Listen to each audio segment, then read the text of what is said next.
Hello, I am Bewildebeast, and this is Twilight Princess All Dungeons. I'll explain more about what this category entails in just a minute, but the run is already starting, so I need to explain what's going on here first.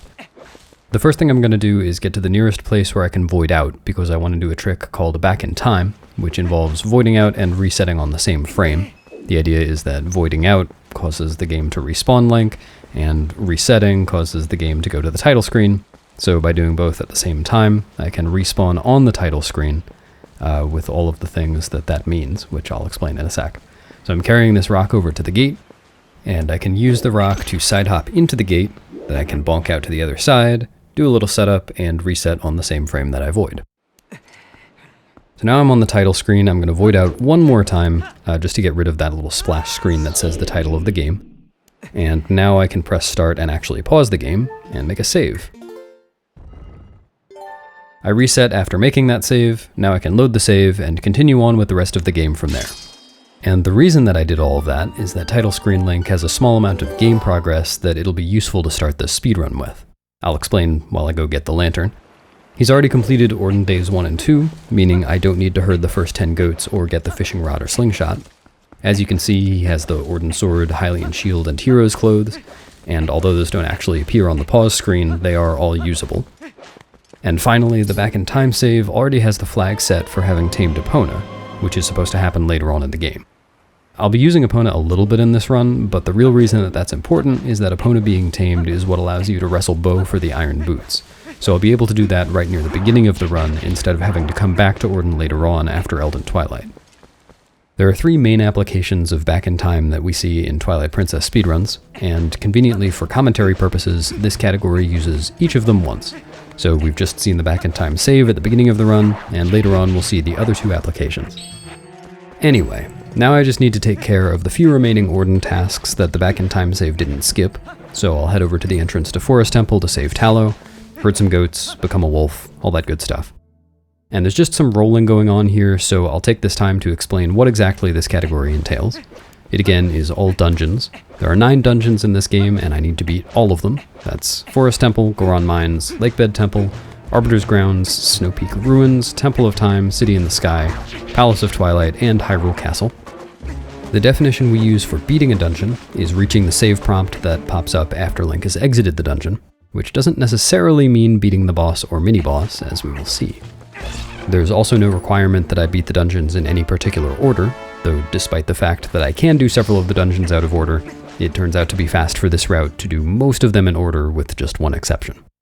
While I was doing attempts of this category, several people asked what the difference was between it and any percent, so to compare, any percent only beats 5 out of the 9 dungeons, and does not beat Forest Temple, Goron Mines, Snowpeak Ruins, or Temple of Time.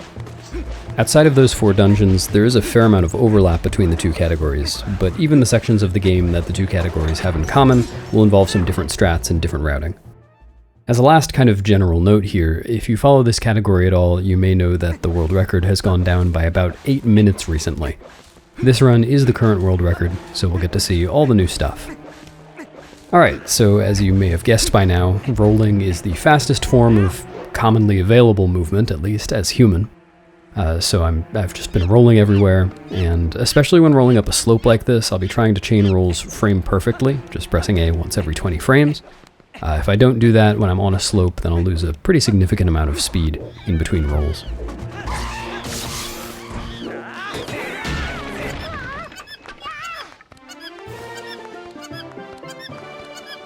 Oh no, I was right in front of the Forest Temple and I didn't beat it. What kind of all dungeons run is this anyway?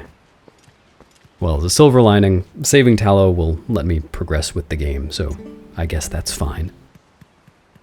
I should mention that it is technically possible to enter and beat the Forest Temple without saving Tallow.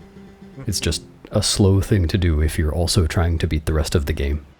Either involves getting the fishing rod and taking Epona out of bounds, or doing several hours of Deku Nut duping, or even more hours of rupee sliding. Just not a very fast thing to do. In this goats minigame, I'll need to herd 20 goats, and although they all spawn in the same places and facing the same directions every time, there is some randomness, some RNG, in how they react to Link's whoops, how far away they react from, and how fast they move after they do react. So this is a bit of randomness, but ideally I can get a time under 20 seconds. Doesn't look like... Oh, that was a good save, actually. No. Got a rogue goat. Wow. What is this goat doing? Okay.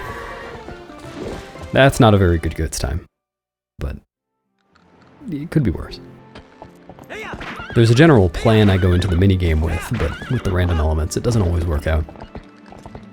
Speaking of random elements, I'm about to wrestle Bo for the Iron Boots, which, as I said before, I can do now instead of doing later because I already have the opponent tamed flag set because I started with a back-in-time save. And when I wrestle Bo, it's basically just a game of rock, paper, scissors, weighted a little bit differently, but same idea. Ideally, what'll happen is he'll let me slap him, and then I can push him off in just one cycle for a very, very quick fight. We'll see how it goes. Oh, and this cutscene is a little bit screwed up because of back in time. Normally, the way this cutscene works is Bo is standing outside the house, and then when Link approaches, Bo shouts the file name and then brings Link in, and you don't have to manually talk to him over and over again, it just kind of plays out as a cutscene. But when you start from a back-in-time save, Ordon is in kind of a weird state, so the cutscene wasn't ready to start outside, but thankfully I can just come inside and manually progress through all of it. And here's a little aside to keep in the back of your mind. If I had left mid-cutscene and not progressed all the way to where the wrestling starts, I would actually be doing a glitch called text displacement, which is very important for this run, but not yet. So I didn't do it just now. I will do it later from a different source, and I'll explain a little later on what that's all about. Nice, good phase 1. So I got good RNG, was able to slap Bo, and then I mashed A fast enough to push him off in one cycle. To do that, I just need to mash around 12 hertz. It's not too fast, but I'm also not very good at mashing, so sometimes I fail that. Wow, very nice RNG. Yeah, there's an example. I didn't mash quite fast enough to get him off in one cycle, but he didn't move to the side, so I was able to just push him off right afterwards. By the way, for anyone unfamiliar with the term, RNG stands for random number generation, which is the process by which the game makes things that are supposed to happen randomly happen. So, Bo's actions and enemy movements, that kind of stuff. So in speedruns, we use the term RNG to refer generally to any random elements in the run. Fun fact, there was a cutscene between leaving the ranch and entering Bo's house earlier that I just skipped by pressing start, but if I hadn't skipped that cutscene, then Epona would be embedded halfway through the wall that I just passed on the left. And I'm not really sure why. I mentioned earlier that I'm typically trying to chain rolls frame perfectly to preserve speed, but that's not always the goal. So here I'll roll from a standstill, run for a few frames, and then start chaining rolls, which is a little bit faster than just chaining rolls from a standstill. In some other situations, like at the very beginning of the run actually, I'll build up speed a different way by target walking sideways or diagonally a little bit before rolling. Fairly new optimization here. I'm crawling through this tunnel in first person for lag reduction reasons. This is not a very laggy area, but crawling through in first person saves roughly a 20th of a second. It's pretty common for lag reduction strats to involve manipulating the camera in one way or another just to face away from a certain laggy object or area. Sometimes it's more trouble than it's worth, like if I have to move the camera in such a way that I can't run the right direction easily, then I'm probably losing more time than I'm saving, but in that case it was totally free. And here, ideally I'll break the box as the cutscene starts. Normally the chain isn't long enough for Link's attacks to reach that box, but the chain kind of stops working during the fade out into the cutscene. So if you time an attack to land right as that fade out starts, then you can break the box before the cutscene instead of after, which saves 2-ish frames. There are a lot of very minor time savers like that in this sewers section, really throughout the game.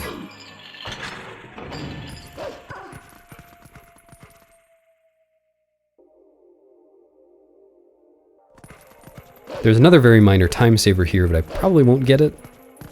Yeah, that one's really picky. So I went off the right side of the platform because if you fall in just the right place, then the cutscene will start as soon as Link starts to fall instead of once he reaches the ground. Now here in the sewers, I'll need to pull this chain to raise the water level so I can get over a high wall, then pull another chain to lower the water level again so I can enter a crawl space. It's kind of unfortunate, there's a really wonky jump that you can do that almost makes it to the high wall, which is the one right in front of me right now. That would skip raising and lowering the water level, but it doesn't quite work. And I've messed with it enough that I'm fairly certain it's not even theoretically possible to make it, even if you jump from the perfect position and angle. But maybe someday we'll find a way to skip these chains.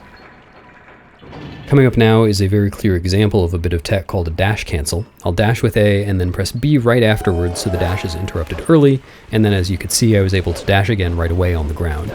I'll explain that a little bit more in just a moment, but there's some other stuff to talk about right now.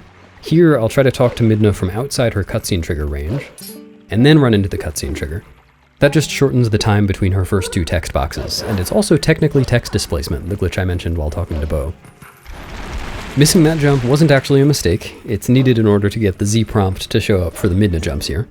But by jumping to the side so that I landed on the stairs instead of in the water, I skipped some text from Midna.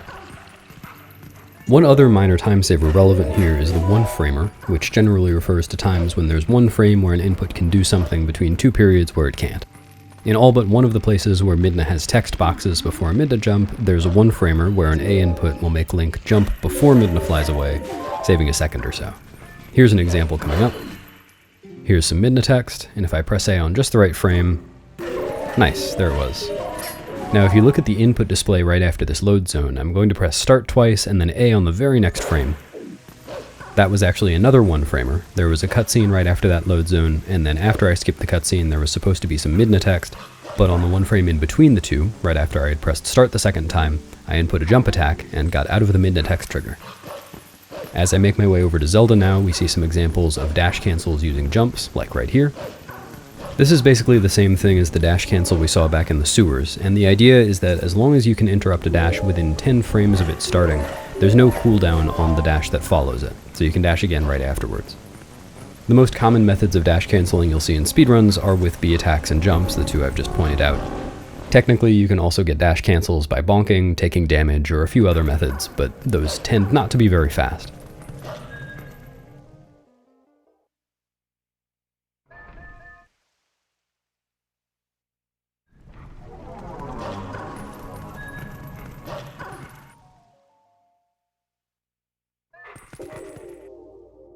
After meeting Zelda in a casual playthrough, the thing to do is to go back into Ordon Village at night, get the Ordon Shield, the Ordon Sword, the Ordon Warp Portal on the way back out, and then finally enter Faron.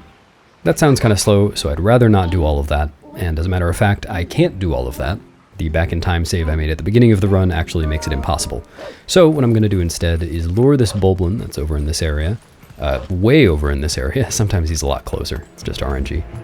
I'm going to lure him all the way over to the entrance to Faron, because there's a Midna text trigger at the entrance to Faron that says, hey wait, you gotta go get the sword and the shield before you go here. But if I use Hugo, the Bulblin's name is Hugo, in a very particular way, to get a long jump attack over that text trigger, then I can bypass it and reach a different trigger that's a little ways behind it that starts the cutscene that lets me into Faron. Obviously, luring Hugo over is limited by his running speed, so I'm taking the opportunity to dig up a few extra rupees. Or hearts. Here, I'll leave that one for Hugo. He's my Valentine. So I need to position Hugo in a pretty specific spot. It's not super precise, but he doesn't always cooperate. Well, it's looking pretty good. One more swing, probably. And there I got a huge jump and hit that trigger to enter Faron. That trick is called Sword and Shield Skip. Like a lot of other tricks in this run, and really generally things in life, it's not that hard to do once you're used to it, once you've practiced it and all of that, but it definitely is a pretty tough trick for beginners. Oh, here's a small optimization that I haven't had a chance to mention yet. I'm going to B attack into this cutscene trigger, and that just allowed Link to keep moving while the cutscene was being skipped. There have been a few examples of that already, but I hadn't had a chance to point it out. Speaking a moment ago of beginners, I'll take this bit of downtime to mention that I'd encourage anyone thinking about trying to speedrun Twilight Princess to give it a shot. I think it's pretty fun. We have a lot of resources for learning on zeldaspeedruns.com/TP, and lots of runners always willing to help people who ask questions in our community Discord server. Anyway, I will need to defeat these shadow beasts to open the South Faron warp portal, and I just failed to do that, but I failed on purpose. It's not actually supposed to be possible to win that fight on the first round because you haven't learned the Midna charge yet, so I'm going to learn it now and then I can dispatch the shadow beasts easily. It was discovered a few years ago that you actually can beat shadow beast fights as Wolf without Midna charge, meaning that you can win on the first round here and skip learning the Midna charge, meaning you can get soft blocked in Lanayru Twilight because you can't kill the final bug without the Midna charge. But even if it weren't for that, speedruns wouldn't skip the Midna charge anyway, as it's used in a variety of ways, including a pretty big sequence break coming up soon. You may have noticed a moment ago that I turned on senses as I approached the light spirit. There are some places where the A prompt to talk to the spirit just doesn't show up, and I only learned recently that that's just where the dig spots are, because the dig prompt supersedes the A prompt. Shoutouts to Spicy Juice for figuring that one out. Now, as I deftly kill these 2 bugs with 1 B attack, you may be wondering, why did I get the Faron vessel? Clearing the Twilight is necessary in 100% speedruns because there are some items that are locked behind it, but in any percent we don't clear the Twilight at all, so why am I doing it now? Rest assured I will answer this hypothetical question in full in about 10 minutes. For now, the very short answer is text displacement and skipping map warping. To get these 2 tiers of light quickly, I'm going to talk to Koro, kill the 2 bugs with a charge attack, but turn off senses right before I kill the 2 bugs. That'll still allow me to kill them, but it'll skip some text from Koro afterwards.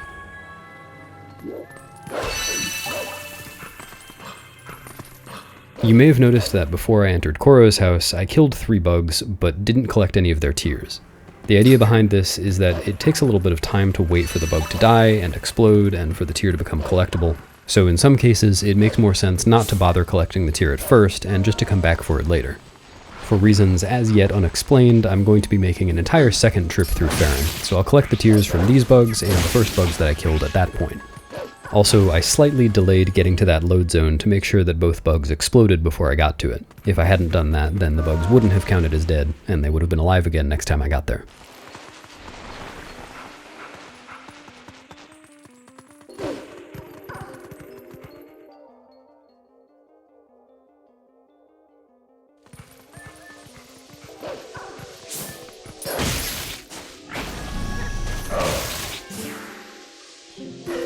Ooh, nice. Got that one framer.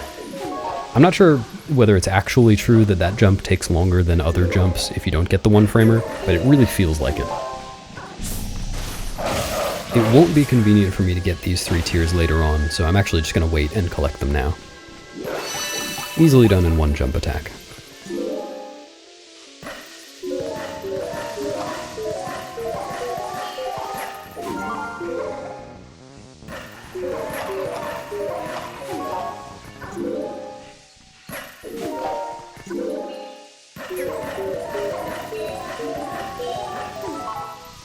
These 2 bugs I'm not even going to kill now, because that would require digging them up, whereas if I just kill them when I come back later, they'll already be above ground. I mentioned a couple minutes ago that speedruns wouldn't skip the Midna charge even if we could, because it can be used to save time. Here's a really good example. I'm going to lure this Shadow Beast into a specific position, then use the Midna charge to do what we call a super jump onto this ledge, get out of bounds, and then jump all the way to the Sacred Grove, where I can get the Master Sword early. Very early, in fact. You're not supposed to get the Master Sword until you've beaten 3 dungeons. Unfortunately, there's no way to do that super jump while also finishing the Shadow Beast fight. If I had done that, the game would have teleported me back to the center of the arena. So that's why I'm going to be making a second pass through Faron later. I don't have the North Faron warp portal, so I'll have to warp back to South Faron after this. So why did I save the game just now? Howling at the Stone begins the Skull Kid chase, and that changes a value in memory called the boss flag from 0 to 1. The boss flag is used for a few things, but its most common use case is basically to prevent boss intro cutscenes from looping indefinitely by changing to a non-zero value if the cutscene is skipped, and importantly, the value isn't always cleared properly. This isn't relevant right now because I'm just fighting Skull Kid normally, but later on I'll be able to load this save and set the boss flag to 1 to convince the game that a certain boss intro cutscene has already played once I get there. I'll also be using the boss flag in a somewhat different way in Forest Temple, but the connection to remember is boss intro cutscenes. Anyway, now I'm just chasing Skull Kid around as normal. I'm going to find him in 3 hiding spots, they're always the same, and tackle him, and then I will enter the fight and tackle him 3 more times. Here I'll do what I guess you could call a small position setup. I always want to land roughly the same distance from that ledge, because after this cutscene, if I time a dash to start right before I reach the ledge, then the jump will clear the water, so it helps to always know where Link is. During this prolonged period of dashing, I'll just point out that one of the differences between movement as Wolf and movement as human is that unlike how I needed to chain rolls frame perfectly as human to maintain speed as well as possible, chaining dashes as Wolf is much more lenient. As long as I press A to dash within the first 4 frames possible after the previous dash has ended, there won't be any frames of lower speed movement. And that's just for low wolf speed areas like this one. I'll talk about that more in a sec. Here, I'm going to try to attack Skull Kid from the side so that Link falls off of this platform during the cutscene, saving me a little bit of time on movement afterwards. That should work.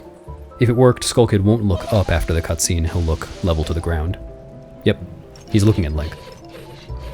Now to pick back up on the speed thing, some areas in the game, like this one, have a max wolf dash speed of 33 units per frame, which is only a tenth of a unit per frame more than humans' max roll speed.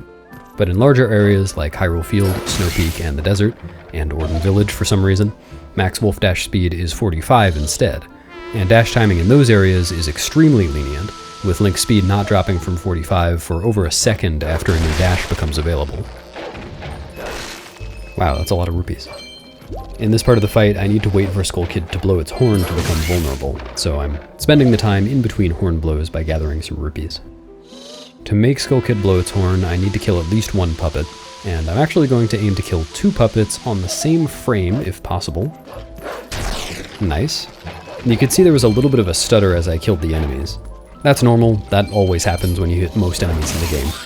But because I hit both puppets on the same frame, I only got 1 hit stun instead of 2 separate ones. And Skull Kid always blows its horn a set amount of time after the first puppet explodes, after it's been killed, but the amount of time it takes for a puppet to explode after it's been killed is random. So killing 2 puppets instead of 1 just improved my odds of one of them exploding on the early side. The only thing left standing between me and the Master Sword is this puzzle, which is pretty difficult in a casual playthrough, but thankfully has the same solution every time. It was thought for a long time, I think pretty reasonably, that the solution that I'm using and its mirror image were exactly equivalent, but it turns out that the amount of time it takes Link to do one of these hops is variable somehow, and doing the mirror image solution is actually 1 frame slower overall. If you see the screen flash on any of these hops, like that one, that's just me pressing X to sense within a 2-frame window for input on each hop. It doesn't do anything, it's just for fun.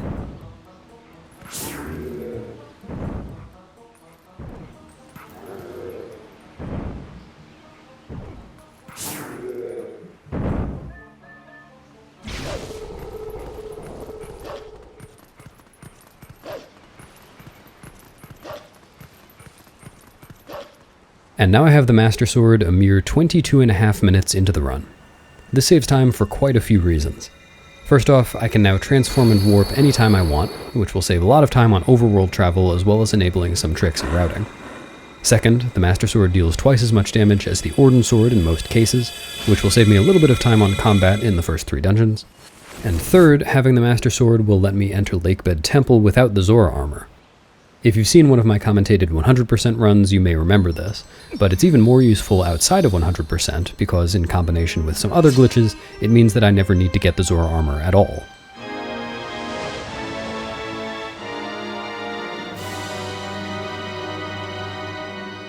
I discovered recently that it doesn't really matter whether text in this cutscene is advanced as quickly as possible, because the various camera angles and animations have set minimum durations. So I'll be kind of lazily mashing A and B through all the text here. Anyway, the one big drawback to having the Master Sword early is that it breaks the cutscene in the Goron Elder Cave that allows Link to wrestle Goron to enter Goron Mines. The text displacement glitch that I've mentioned twice already in passing is how I'll be able to enter the dungeon. And although this probably also sounds familiar to anyone familiar with 100%, this category achieves text displacement in a different way. I'll get it from Russell in North Faron, and for him to be spawned, I'll need to have beaten Snowpeak Ruins. This method can't be useful in 100%, because Snowpeak Ruins must be beaten after Arbiter's Grounds to avoid getting locked out of acquiring the fishing rod upgrade, and having the spinner from Arbiter's Grounds enables a different method of entering Goron Mines without text displacement. But this all dungeons route needs a bomb bag to beat Lakebed Temple, which is necessary for getting to Arbiter's Grounds, and the fastest bomb bag to get is the one Barnes sells in Kakariko after Goron Mines has been beaten. So putting Goron Mines after Arbiter's Grounds would mean getting a slower bomb bag. Got all that? Great. Time to move on with the run. Next up is finishing Eldin Twilight so that I can get to Kakariko, so I'm going to warp to the one warp portal I have, not in Ordon, there we go, South Faron.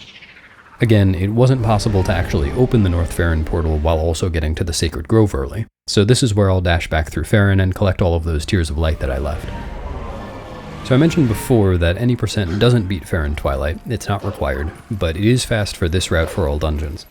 If I clear this Twilight, then I can use the Golden Wolf that spawns in front of Forest Temple to learn Ending Blow, which is faster than Howling for one. If I don't clear the Twilight, then Russell won't spawn, so I can't use him for text displacement, and in fact, the second best option for text displacement is Koro, who also only spawns after the Twilight is cleared. And clearing the Twilight, along with beating the Forest Temple, clears the Midna text trigger at the exit to Hyrule Field from Faron, which will allow me to go there much more easily later on. There is a trick to bypass that trigger, and we do use that in any percent. But since all dungeons needs to beat Forest Temple anyway, it makes sense to do both. The last big reason to clear the Twilight is the method that I'll be using to get to Kakariko, which I'll explain in just a minute as I'm doing it. Here, I'm going to skip the Midna jumps that I used earlier to get across the mist. Since I have the Master Sword and can transform, it's a little bit faster to take a more direct path. It's much more clear after the Twilight has been cleared what the effect of the lantern on the mist is, but you can kind of see an expanding, dark ring of smoke whenever I swing it.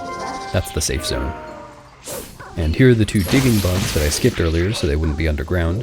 While they're dying, I can get this convenient yellow rupee.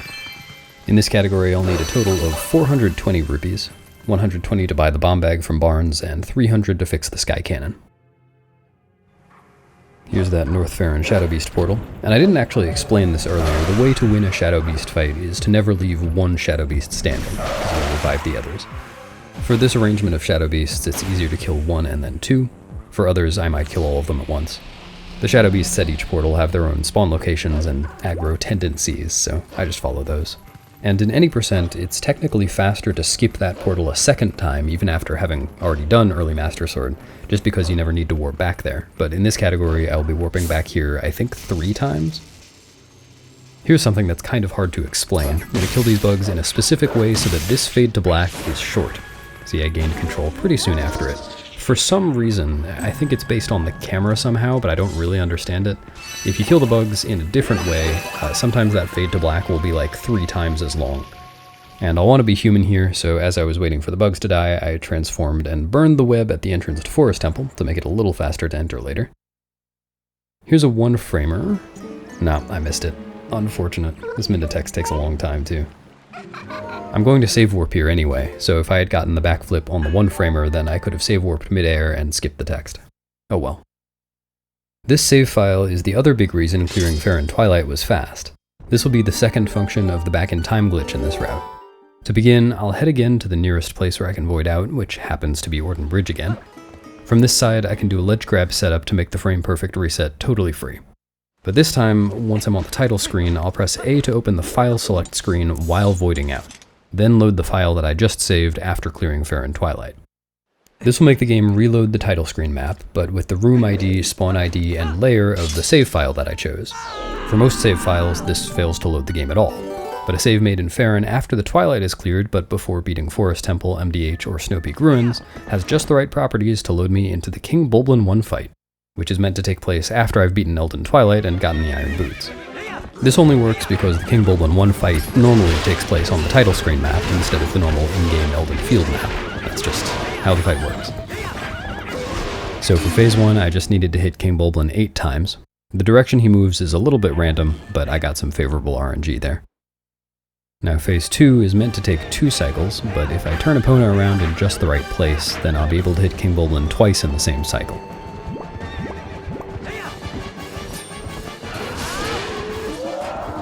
Nice, I got the sitting pose. I think that happens if you hit him on the first possible frame after the little cutscene. There are a few reasons that beating King Bulblin 1 was helpful. Most immediately, it'll now spawn me in Kakariko, and I didn't have to trek to the gorge to get there on foot. In any percent, going to the gorge is necessary anyway because that's where the game grants map warping, the ability to warp without calling Midna. And that's needed to warp the Sky Cannon without having beaten Temple of Time. But all dungeons, of course, does beat Temple of Time, so we can skip map warping altogether, which results in a few unique strats coming up throughout the run. Beating King Bulblin is also a prerequisite for buying the bomb bag from Barnes, and for making a convenient silver rupee available in the Kakariko Sanctuary Bell. So I've just reloaded the area to make these Shadow Beasts spawn right after the King Bulblin fight. The area is on the wrong layer for this. There is actually a slightly faster way to reload the area by getting behind the load zone out to the gorge and voiding out, but it's pretty tricky and it only saves a couple of seconds. I've gone for it before in runs, but I don't feel very confident in it. And then I'm getting the vessel as human, even though I'm going to need to be wolf in just a second, because human actually moves faster through this little pool of water than wolf does.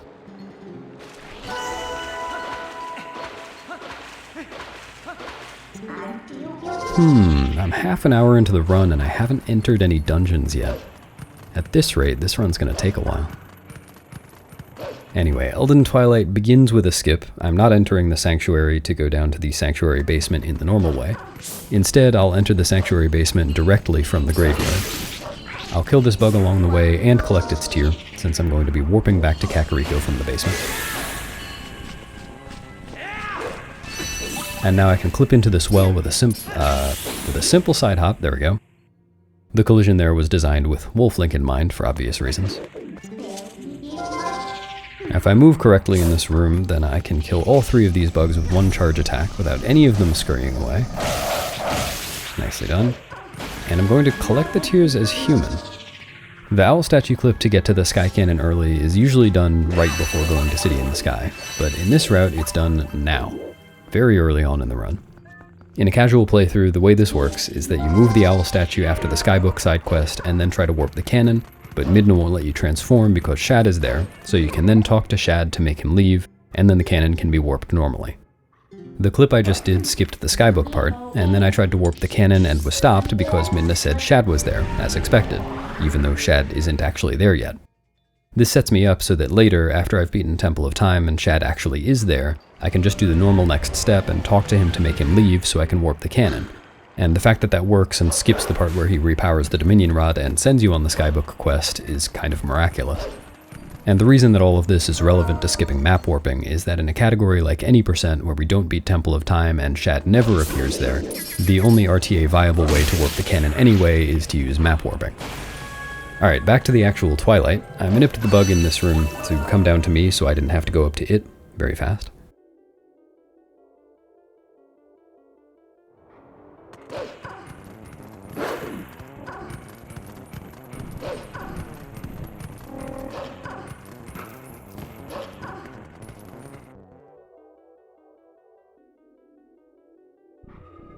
Here in the inn, I can manipulate the first bug to come out in a favorable position if I just stand a little bit to the left of the fireplace. Whoops, attacked while it was still invincible. Here I'm going to bonk the counter during this cutscene, and that dislodged the bug upstairs, so it'll already be flying around when I get here. While it's dying, I'll get this yellow rupee from behind the bookcase. Whoops. I was trying to do a side hop to skip the rupee text, but accidentally jump attacked instead. Take that. And then with some not so precise jumps, I can jump from corner to corner and skip climbing.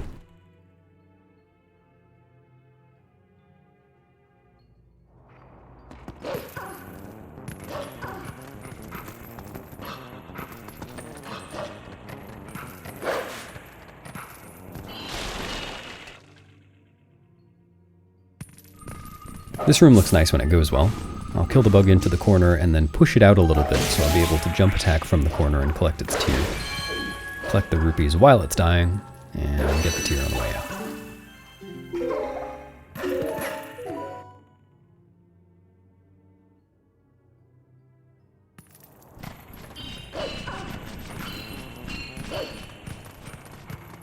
A little bit more corner jumping coming up.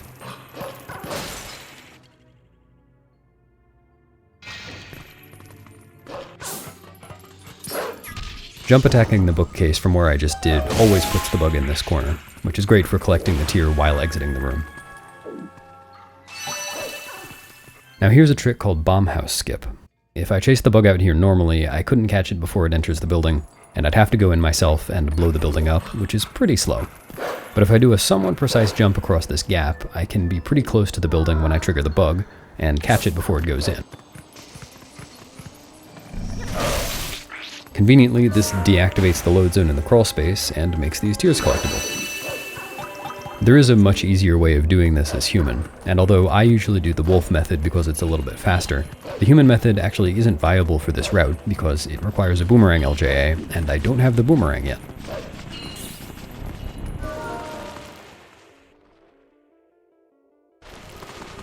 I mentioned earlier that bugs have invincibility frames. This bug is completely invincible until it moves out of the corner.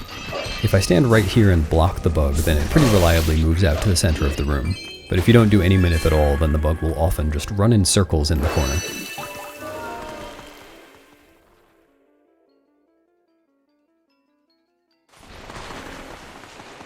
Those are all my Kakariko bugs. Now I just have 3 bugs left on Death Mountain Trail.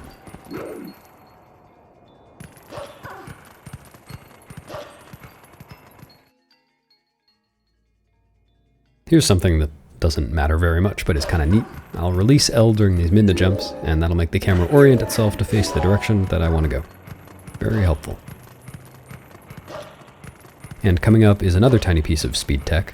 Link's first climbing animation at these steps will be a little bit shorter than the others. That's what's called a quick climb. In certain places it's possible to make Link's climbing animation clip him out of bounds a little bit, which just truncates the animation and pops him up to the upper ledge. This is actually the second quick climb in the run. The first one was back in Sacred Grove, but I was too busy talking about the boss flag to talk about it at the time.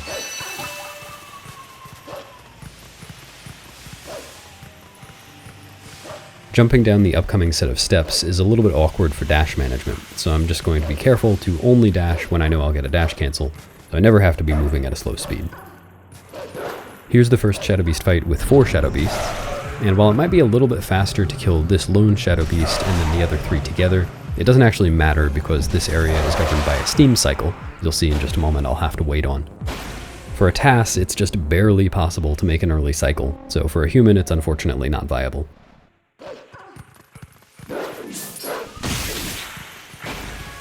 And here's all the time I could have wasted on that Shadow Beast fight without actually losing time.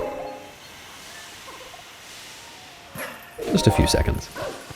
Remember that spot, by the way, because I'm going to be doing a pretty cool trick there to enter Goron Mines in an hour or so.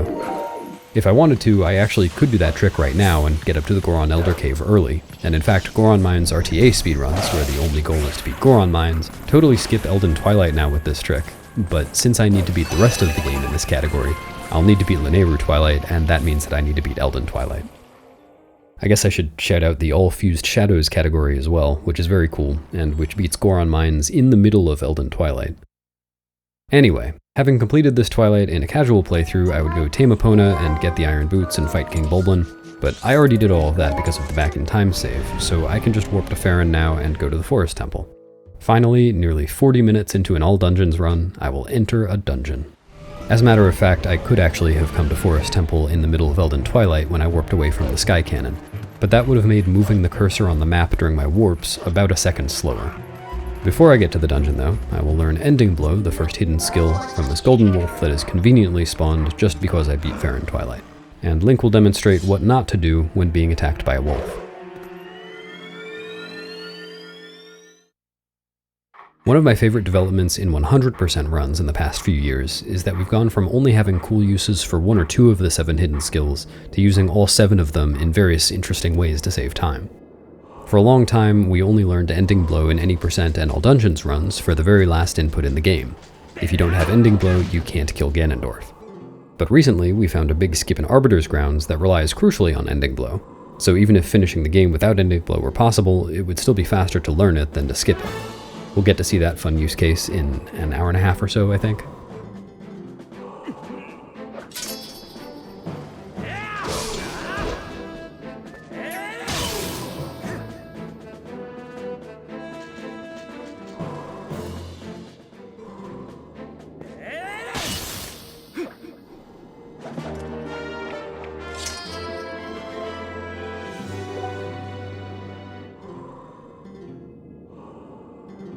Alright, now I can finally enter the first dungeon. And remember, at the end of Faron Twilight I burned the web at the entrance, so I can roll straight in now. The first thing I'll do in Forest Temple is the third and final use case of Back in Time in this category. Remember how I said earlier that the boss flag mostly has to do with boss intro cutscenes? Well, as we saw when I went to Kakariko, Back in Time provides a very convenient way to access a boss intro cutscene by loading into the King Bulblin 1 fight. So I'll make a save in Forest Temple so that I can get back, while jump attacking out of bounds to void and reset for Back in Time. Then I can load the post-Twilight Faron save again in the same way that I did earlier to get to King Bulblin. This time though, I won't fight King Bulblin, I'll just skip his intro cutscene with the start button and reset. Skipping a typical boss intro cutscene sets the boss flag to a high value so that the cutscene doesn't play again, then decrements it to reach 0.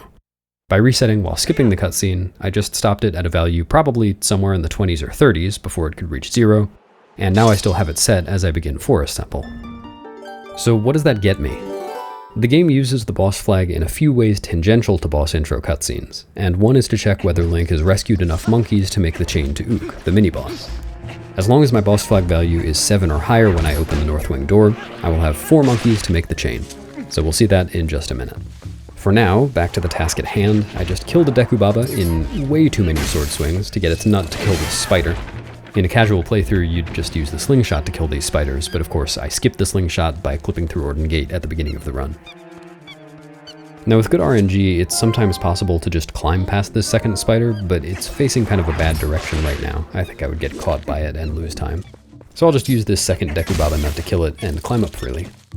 Technically, it is possible to climb past both spiders without killing either of them. You'll see that in TASes, but it's pretty rare to see that in a run. It just requires such insane RNG. Typically, to get to the East Wing, you need to kill this spider to prevent it from scaring the monkeys, but I already have enough monkeys to make the chain, so I don't need to go to the East Wing yet. And then after Ook, the monkey's always there, regardless of the spider. Alright, so I've got 1 monkey approaching this door, and suddenly 4 monkeys. Very helpful. After this cutscene, I'll go for a very small optimization by rolling down frame perfectly. Nah, I missed it, unfortunately. The amount of time it takes for that Midna text to start depends on the camera's orientation relative to Link.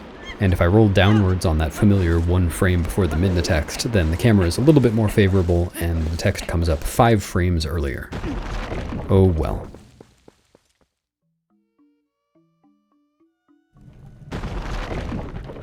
The Ook fight is pretty straightforward. We'll just hop around a random number of times and then throw the boomerang, and then I can knock him down and one-cycle him because I have the Master Sword.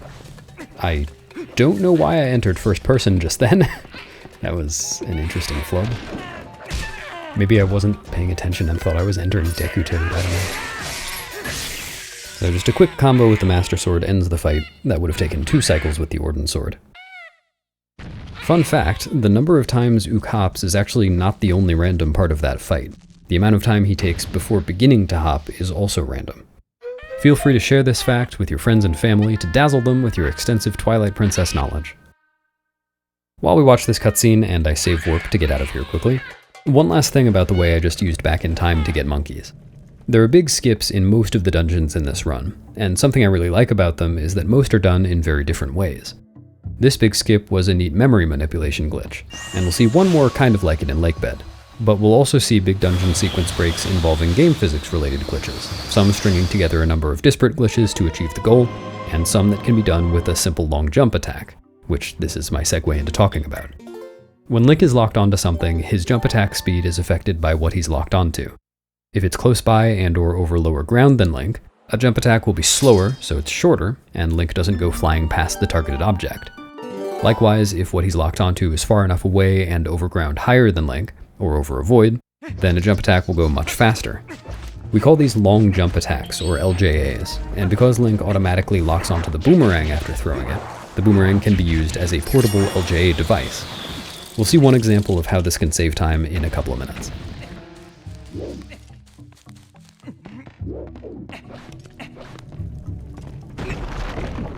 In this dungeon, very conveniently, the boss key is right on the way to the boss door. So I'm just going to head to the East Wing, get the boss key, and go to Diababa. And that monkey was already there to help me because the dungeon's in its kind of second half state, since I already got the dungeon item. Getting to the boss key, it's a little bit faster to do this awkward jump rather than to run all the way around the room. And from here I can skip targeting one of the little propellers. Ooh, nice roll.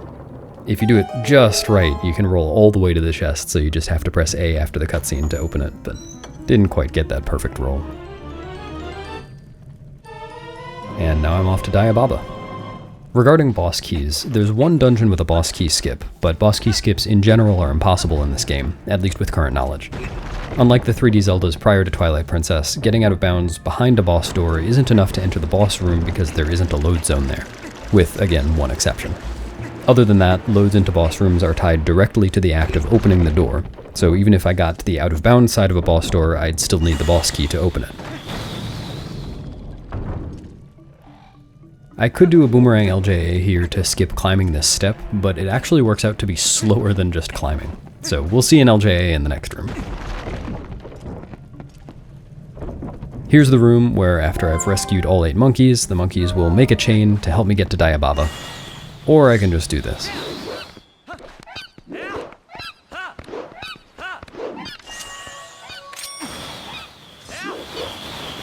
This is one of the cases in the game where the only real impediment to a major skip is having to cross a large gap, and that is no problem with the power of boomerang LJAs. Now, I said earlier that I just needed a boss flag value of 7 to make the monkey chain to Ook, and my boss flag value is in the 20s or 30s.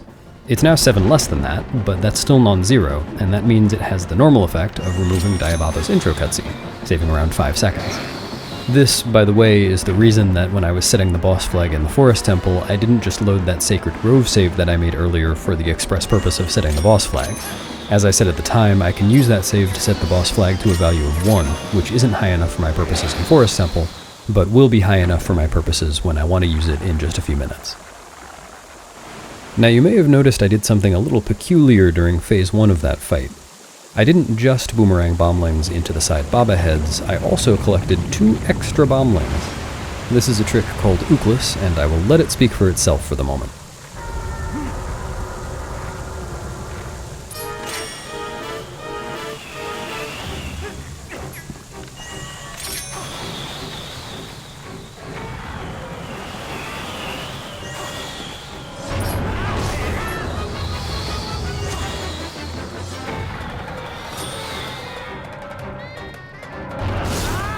With just a little bombling juggling, I got through both cycles of the fight very quickly.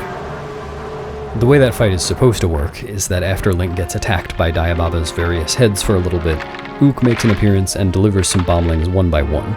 The Ookless strategy saves something like 40 seconds over that. There was another very small optimization in there too. I mentioned before that there's a 5-frame hit stun effect when Link hits most enemies, and most ways of hitting Diababa's eye cause that. But doing an auto spin, which is the jump attack spin attack combo that I just did, doesn't induce any hit stun.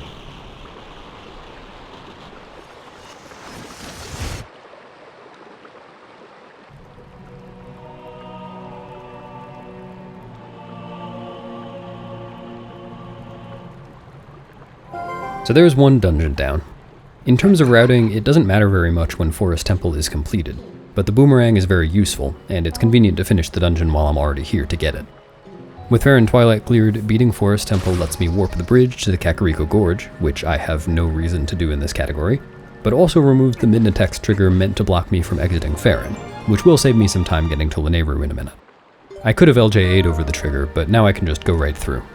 And there have been some route ideas that put the second half of Forest Temple later on in the run, but none have panned out yet.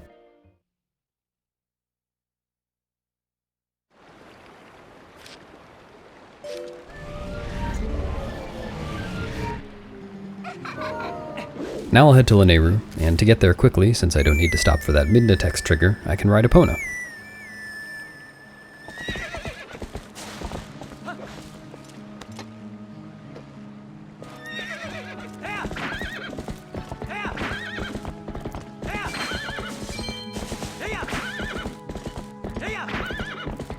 Right here is where that text trigger would have been.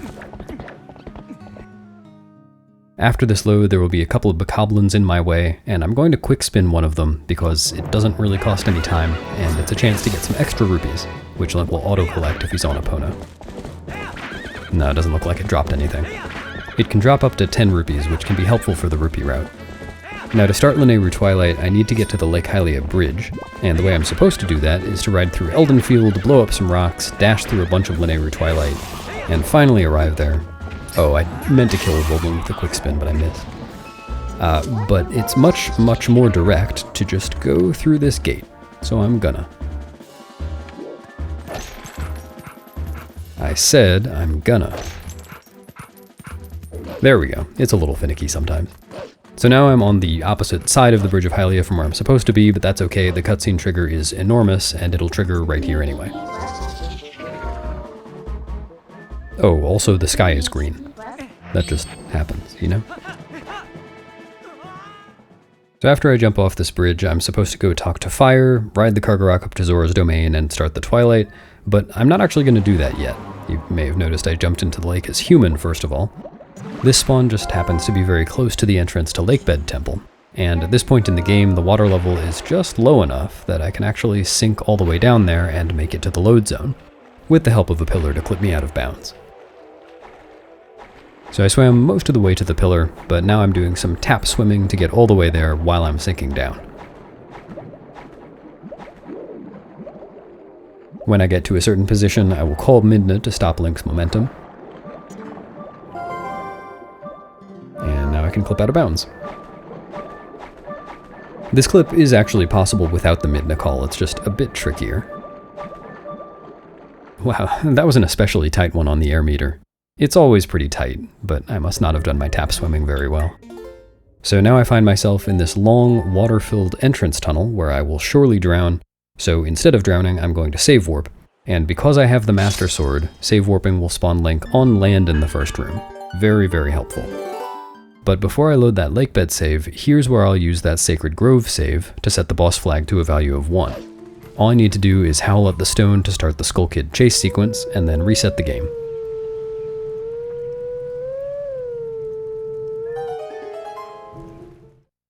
This is the last time I'll manipulate the boss flag in the run, and I'll use it to get to Deku Toad early to get the claw shot.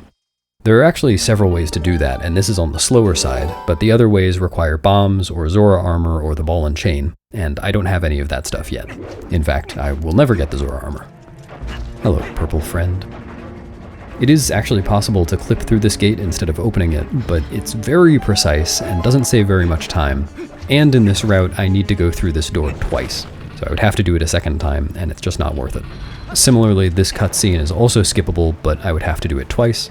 But on the bright side, there was a one-framer before this Midna text, and I held up left during that one-framer, didn't even need to roll, and that saved me 3 frames on Midna's text appearing. I just recently looked into all of these tiny one-framer optimizations, so I'm very excited about them. I guess I should also mention that I just did some boomerang LJs across that room, skipping blowing up stalactites with bombs that I don't have. Speaking of not having bombs, I'm going to skip getting the Zora armor in this run, and to beat Morpheal and Zant without Zora armor, I'll need to do a glitch with water bombs. Since I don't have a bomb bag yet, I can't beat Morpheal right now, so I'm currently rolling around this room to get Uku, who will let me leave the dungeon and return later. Aside from Uku, this trip is just to get the claw shot early, as it'll speed up Snowpeak dramatically, and Goron Mines to a lesser extent.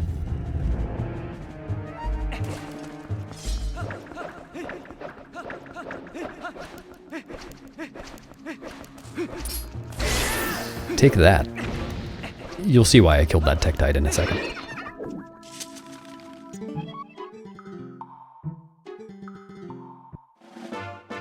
The path to Deku Toad's room is pretty much right beneath me now, so I'll do this cool jump attack off the awning and slide down to the lower level. It is possible to do that without killing the Tektite, but it can be pretty annoying.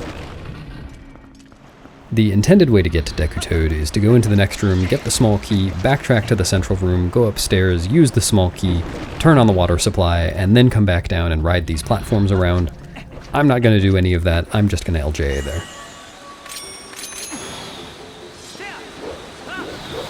Much simpler. And here's where the boss flag is relevant. The door ahead is the exit to Deku Toad's room. If I entered from the normal entrance in the ground, I could trigger the intro cutscene, and then that allows me to look up at the ceiling to start the fight.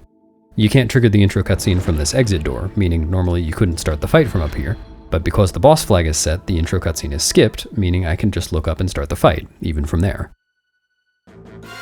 It is a little bit unfortunate that this route doesn't have bombs for Deku Toad.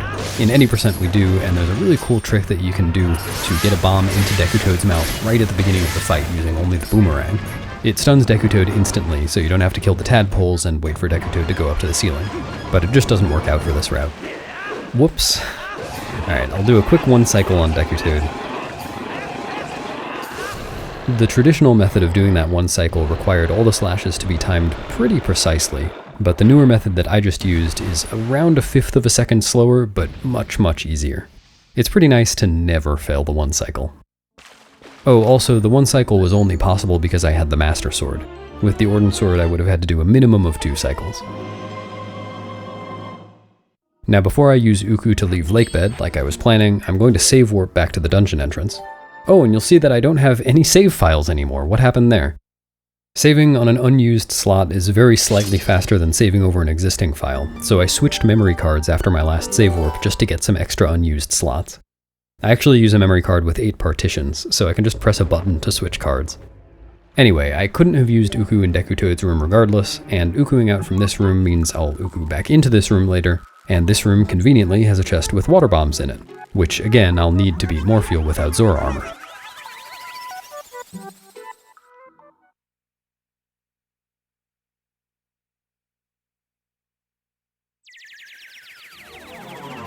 Ukuing out of Lakebed puts me in a pretty convenient place to just continue on with Lanayru Twilight as expected, talking to Fire, opening the Zora's Domain portal, and getting the vessel.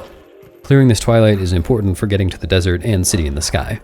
It'll also be helpful for getting to Snowpeak Ruins, though there are ways to do that without clearing the Twilight.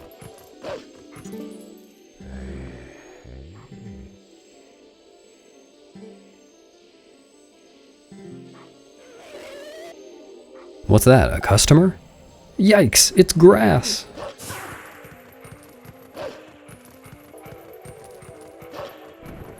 The quickest way to kill this Bulblin rider is to lure the Kargarok down into the water, where the rider will die, since Bulblins are of course water-soluble. I just dashed pretty far away from the Kargarok to get it to go into aggro mode a little bit earlier, and now I wait. There we go. This strat is a little bit risky because if I get grabbed by the Kargarok here while the Bulblin explodes, then the game will crash. Nice close-up.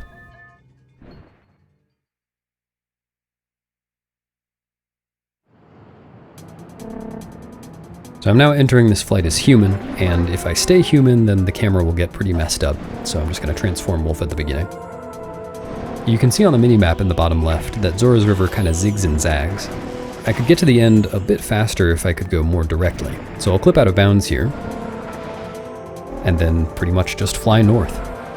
This saves around 9 seconds over staying in bounds.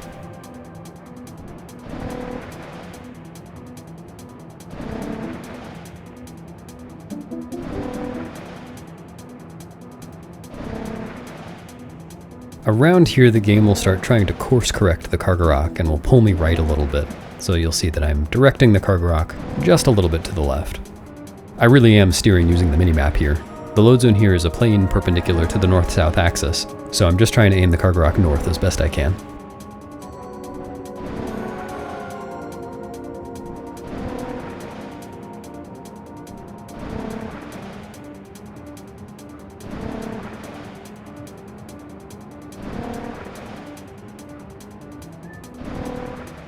After I skip the cutscenes after this load, there will be a one-framer where I can jump attack and skip some Midna text. Nice. And now I'll just head to the Zora's Domain portal, so I can warp the volcanic rock from Death Mountain and get this Twilight started.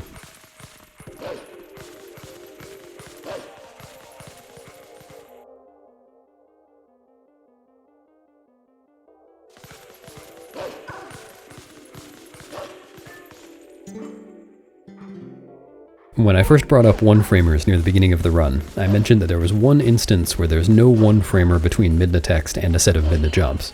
This is that instance. Here's my text, and there was no frame for input. What a ripoff.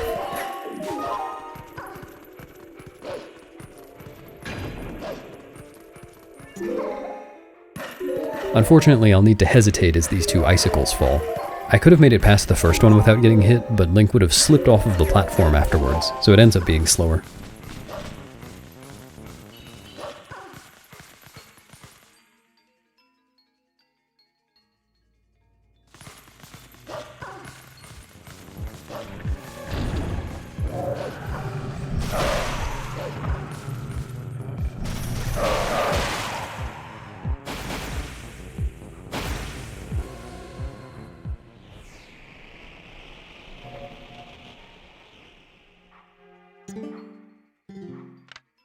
Oh yeah, one of the downsides of only being able to warp by calling Midna is that if you're trying to warp right after you get some Midna text, there's a cooldown on calling Midna, and you can't actually call her for a second or two. That's why I was just sitting there.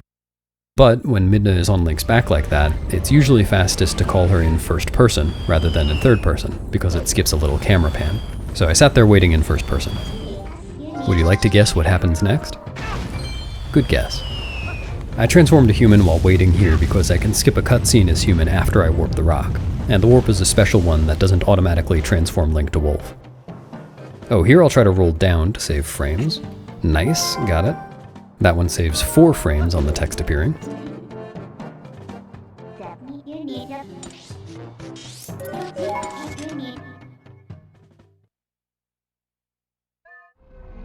Here, if I get lucky, I can side hop on a 1-framer to skip some Midna text.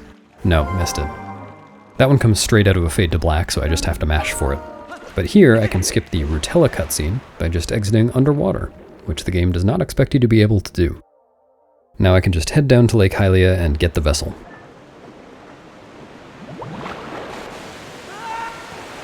Oh, and on the way down the river, Link will do his wolf impression. Very good.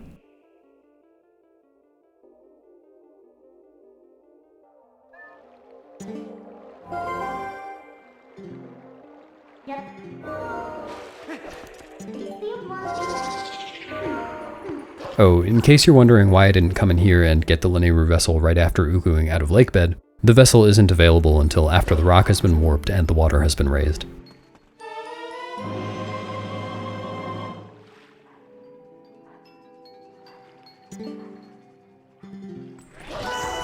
One last Twilight.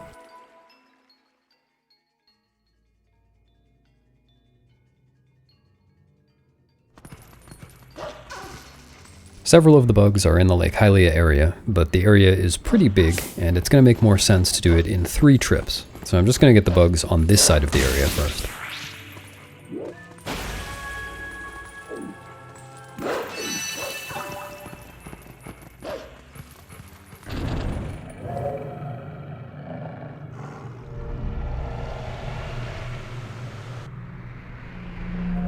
This portal fight can be a little bit awkward because the shadow beasts like to stay pretty far apart, but it is consistent. I just need to aggro these 2 shadow beasts in the right way.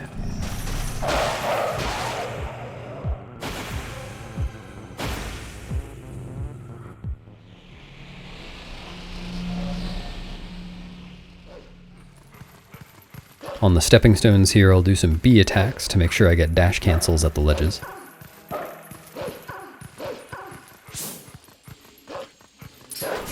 Whoops. And I'll go for some rupees from the grass while I'm waiting on the tier to become collectible.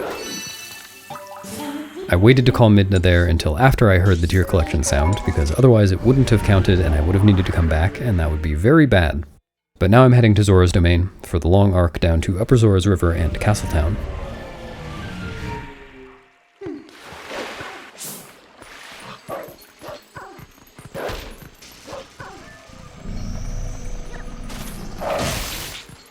Once again, I'll transform to exit this area underwater. The Rutella cutscene trigger is still there, and I still don't want to watch it. I generally prefer avoiding dead fish when I can help it. However, this time I don't want to fall all the way down the waterfall because there's a bug pretty high up on the west side of the area. So I'm going to do a trick called Waterfall Side Hop, which is very aptly named.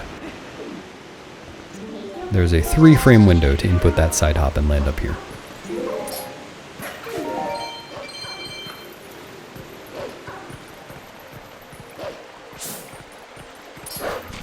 What a dodge! Oh boy. Okay.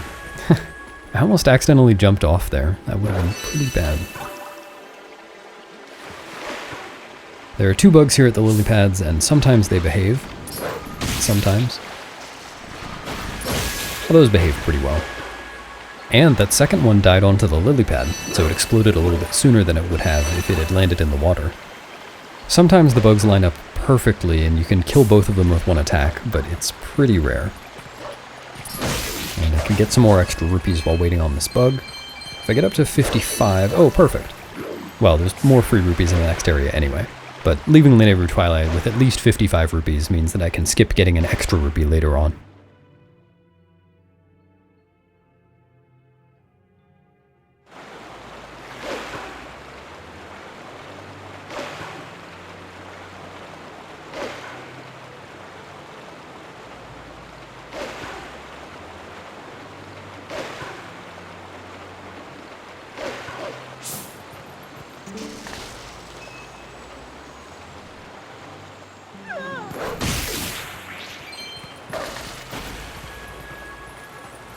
The next 80 seconds of the run are very exciting if you like watching Wolflink dash and nothing else. I'll be heading to Castletown to get the portal and the bug there, and it is kind of a slog.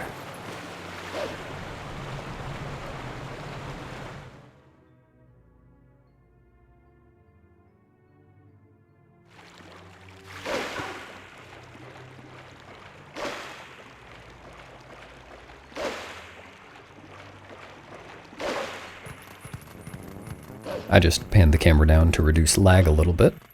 This area is pretty laggy in the Twilight.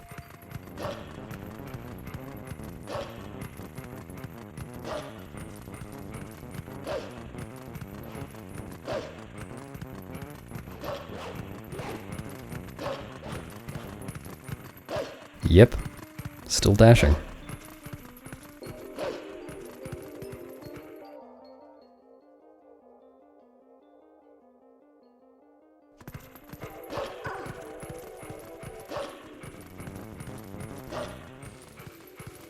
Whoa, the one thing that can go wrong in this section went wrong.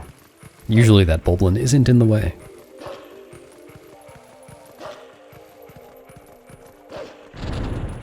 This portal fight is similar to the one in Lake Hylia, but it's a little bit harder to avoid bonking because the shadow beasts are closer to the walls.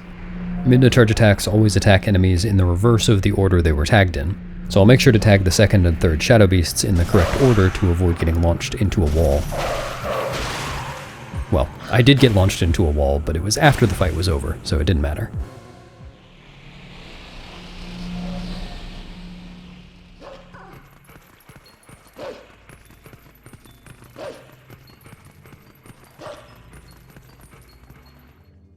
As I mentioned earlier, Wolflink's dash speed depends on the area he's in. In Castletown, Wolflink's speed drops dramatically shortly after starting a dash, so it ends up being slightly faster to dash cancel through the town than to just dash.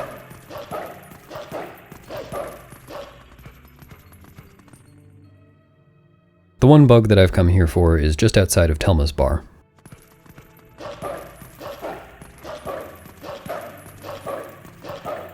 If I position myself just right, then I can side hop to the ledge the bug is on to skip climbing, and then if I break the box from a specific place, well, usually if I break the box from there, the bug will fly out to the left and become vulnerable instantly, but this bug is completely invincible until it comes down from that ledge, so I had to wait this time. Now I'll head back to Lake Hylia. The only bugs I have left are in Lake Hylia and in Zora's River, which I can access from Lake Hylia.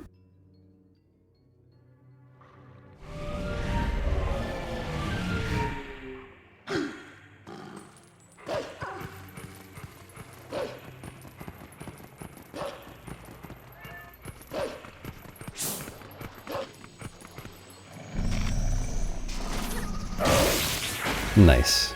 I'm not really sure what determines which direction that bug gets launched when you kill it, but it's always nice when it lands on land, because again, it explodes a little bit faster. Howling at this grass will summon my Kargarok buddy, and we can fly up Zora's River again to get 4 bugs. Hey, it's all wet this time.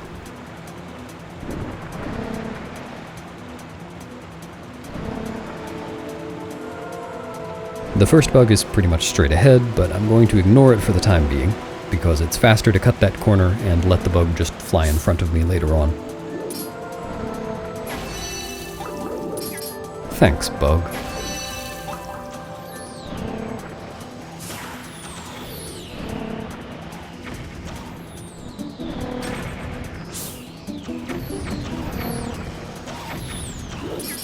To finish the Kargarok flight, I'm going to bonk and void out to get back to Lake Hylia. And I could bonk right after killing that bug, but the tear collection takes a variable amount of time, and if for whatever reason the tear didn't finish collecting by the time I started voiding out, I would have to fly all the way back, which would be, to use a bit of technical speedrunner lingo, very slow. Conveniently, voiding out there spawns me right next to the penultimate bug. Easy.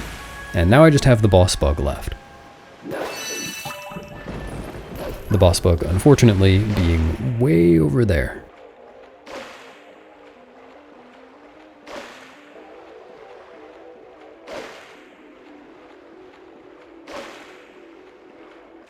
There we go.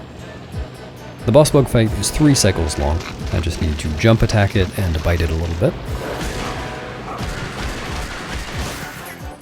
For the remaining 2 cycles, the boss bug will swim around before attacking. And if I keep it on camera at all times, then it'll attack as soon as possible. It only attacks when it's on camera. Now if I time a jump attack just right, I can hit the boss bug right as its attack ends, and then latch on before it gets a chance to fly away. The timing for that is a little bit tricky, because if I go too late, the boss bug will fly away, and if I go too early and jump attack while the boss bug is still touching the raft, then Link will just get launched back off.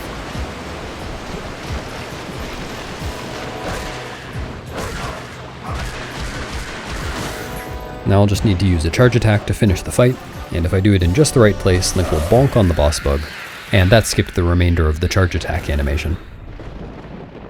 By the way, I said before the boss bug will only attack if it's on camera. If you keep the boss bug off camera by spinning the camera around, it'll never attack, and it actually descends a little bit as it's swimming around, so you can get it to go to the bottom of the lake. That is unfortunately slow for speedruns though. Now Lanayru Twilight is cleared, I'll head to my next dungeon, Snowpeak Ruins. To get through the blizzard without voiding and without the reekfish scent, I'll use a glitch called Map Glitch, which disables load zones and void planes. The way to activate Map Glitch is to choose to warp somewhere and then somehow interrupt the warp so it doesn't take place. In most contexts, this is done very easily by opening the map and calling Midna on the same frame and choosing to warp from the map, after which the Midna call interrupts the warp. But remember, this route skipped getting map warping at the gorge, so I need to use a different method involving a second glitch called Universal Map Delay, or UMD. It turns out that pressing A or B delays the map from opening when it's supposed to, and frame perfectly alternating between A and B indefinitely prevents the map from opening. Oh, enjoy this parkour, by the way. Bonk parkour. What I need to do to get Map Glitch is call Midna, choose her warp option, and then frame perfectly alternate between A and B while moving Link into a cutscene trigger. If I delay the map enough that it comes up after I've hit the trigger, then I can choose to warp, but Link can't warp during a cutscene, so the warp will get cancelled, and I'll have Map Glitch. So I just did a little position setup, and unfortunately I failed it the first time. It is double frame perfect. There we go. So you saw Link moved a little bit before the map came up, then I chose to warp, and nothing happened. Then I was able to skip the cutscene, and now I'm on my way. The fact that that trick is double frame perfect may make it seem intimidating, and it is double frame perfect, but the way that works is that I need to press A or B a certain number of frames after I choose to warp from Midna's text, then press the other one, B or A, 1 frame after that. So it could be worse. And the only reason that it was only double frame perfect and didn't require many more frame perfect inputs is that that position setup put Link right up next to the cutscene trigger. Anyway, now I'm going through the blizzard's void planes and not voiding out. Here are a couple more of those quick climbs. There is one, and here's one more. And there's a very slow climb. Whoops. Dashing through the snow in a wolf. Now you may be wondering, if void planes and load zones are deactivated, how am I going to go anywhere? I should clarify that while typical position-based load zones are disabled, loads tied to some events are not. So if I howl at this extremely convenient howling stone to get to the Golden Wolf map, then Map Glitch is disabled, and I can just exit and continue on to Snowpeak Ruins.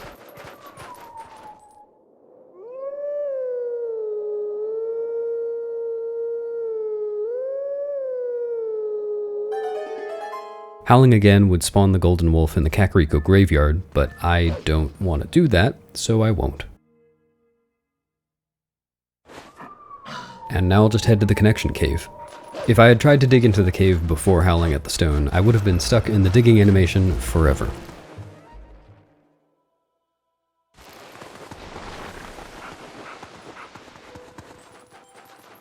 This cave is a big part of the reason that it's fast to get the claw shot before going to Snowpeak Ruins. I can totally skip the ladder, and a bunch of step climbing, and a bunch of vine climbing. It's very helpful. And hopefully I won't get hit by a Keese on the way up. Where those Keese fly and how quickly they go into aggro mode and can actually damage Link when he touches them is just random. To understand this a little better, you might want to watch the blue triangle on the minimap.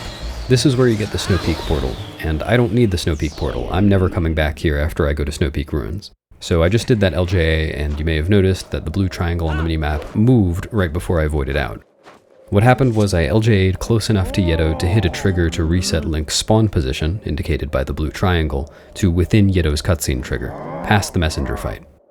However, because the cutscene of the portal opening is also the cutscene that disperses this fog, the fog will not be dispersed.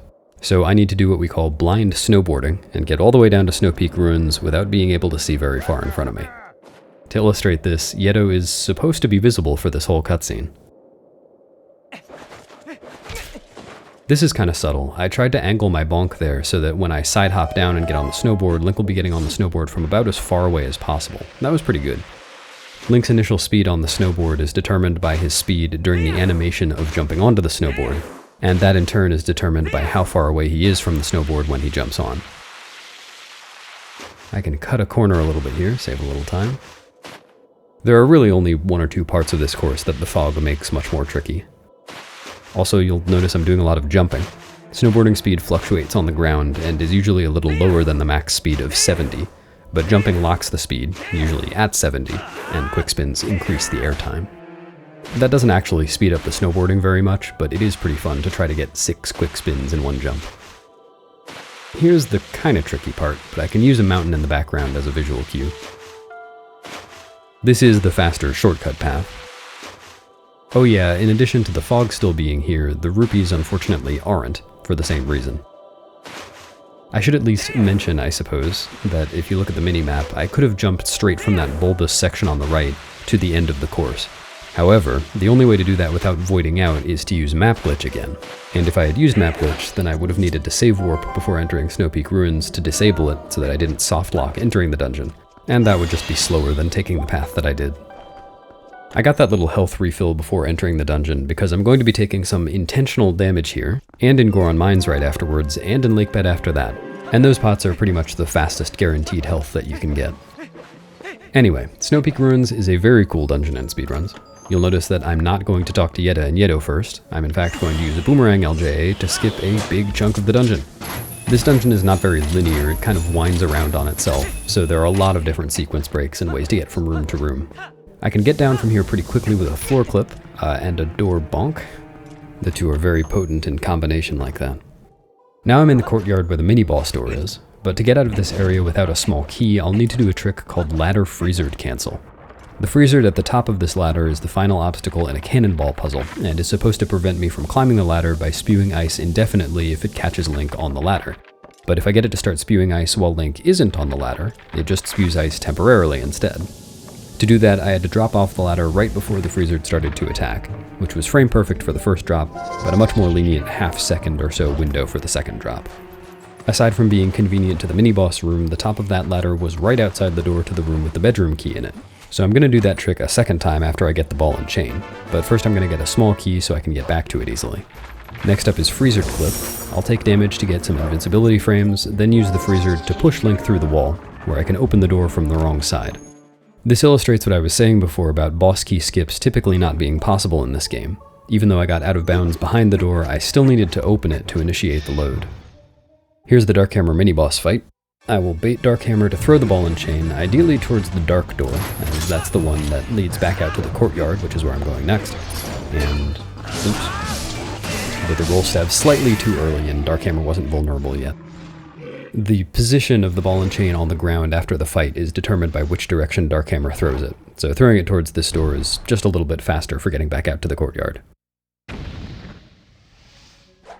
By the way, in case you're wondering, as many people do, how that mini-boss earned the moniker Dark Hammer, it's because it subsists entirely on a diet of dark ham. Or, well, subsisted at this point.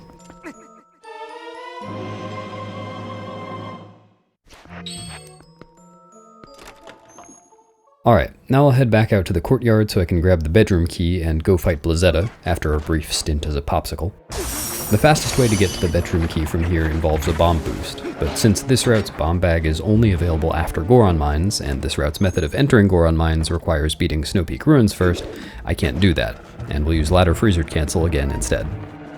Prior to the discovery of ladder freezered cancel a few years ago, this route optimally involved an incredibly precise trick called Ice Boost, which achieved the same thing as the bomb boost, but involved a lengthy setup ending in a frame-perfect input. It's one of those tricks where it's very cool that it works, but it's also pretty nice that it's now been replaced by something much easier and slightly faster.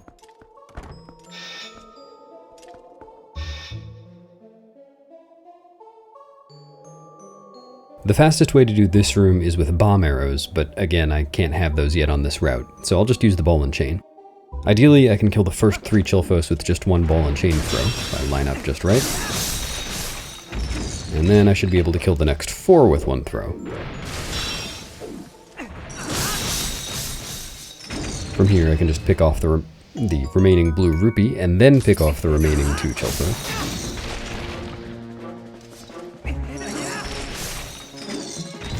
Ideally, one of the 2 Chillfos that spawn near the door drop a red rupee so I can side hop over it while I'm heading to the door and get it for free. Didn't quite work out this time. After the bedroom key text, there's a rare 2-framer. I have 2 frames on which I can side hop and skip some Midna text, so I just timed that one instead of mashing it. And now I can head straight to Blizzetta, whose door is basically right outside this room. Oh, first I need to compliment Yetta on her Freezered costume. Nice Freezered costume, Yetta. She's never once thanked me. The game, of course, assumes that Freezered must already be gone if you've made it to the chapel.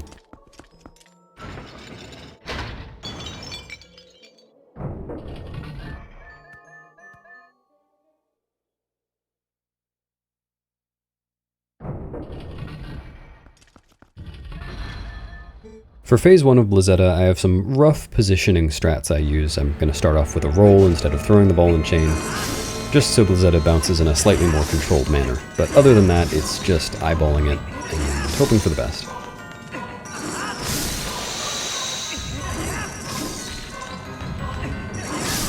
I hesitated before those last 2 throws because I wasn't sure which direction Blizzetta would bounce off the wall. It's sometimes predictable, but it costs a pretty decent chunk of time if you miss a throw, so I played it safe.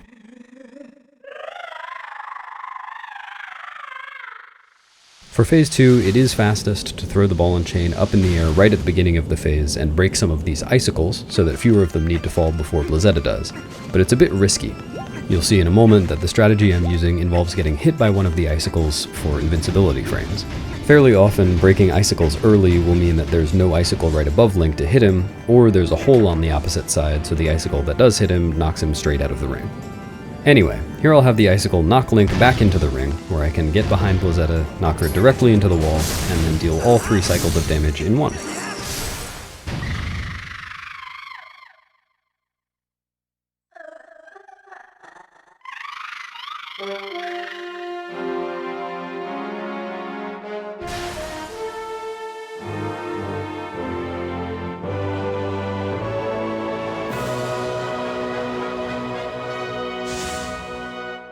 Now I've got one of the 3 fused shadows from Forest Temple, and one of the 4 mirror shards from Snowpeak Ruins. Remember though that this category doesn't actually require getting these dungeon rewards, it just requires reaching the save prompt at the end of each dungeon. The only dungeon where that distinction actually matters is Arbiter's Grounds, where you don't automatically get the mirror shard just for beating Stallard, but in fact need to raise the Mirror of Twilight afterwards to get the mirror shard in the inventory. And despite the fact that skipping raising the mirror used to require map warping, which I don't have, I will skip it in this run. Here's a fun one-framer. For some reason, backflipping on that one-framer moves Link forwards, and that actually puts him a little bit closer to the portal at the end of the cutscene.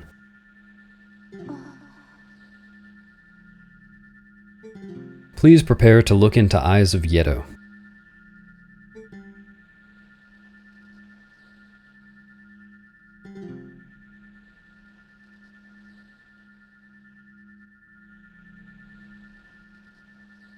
Who need mirror? Not me. Yeto clearly wasn't listening when I explained this.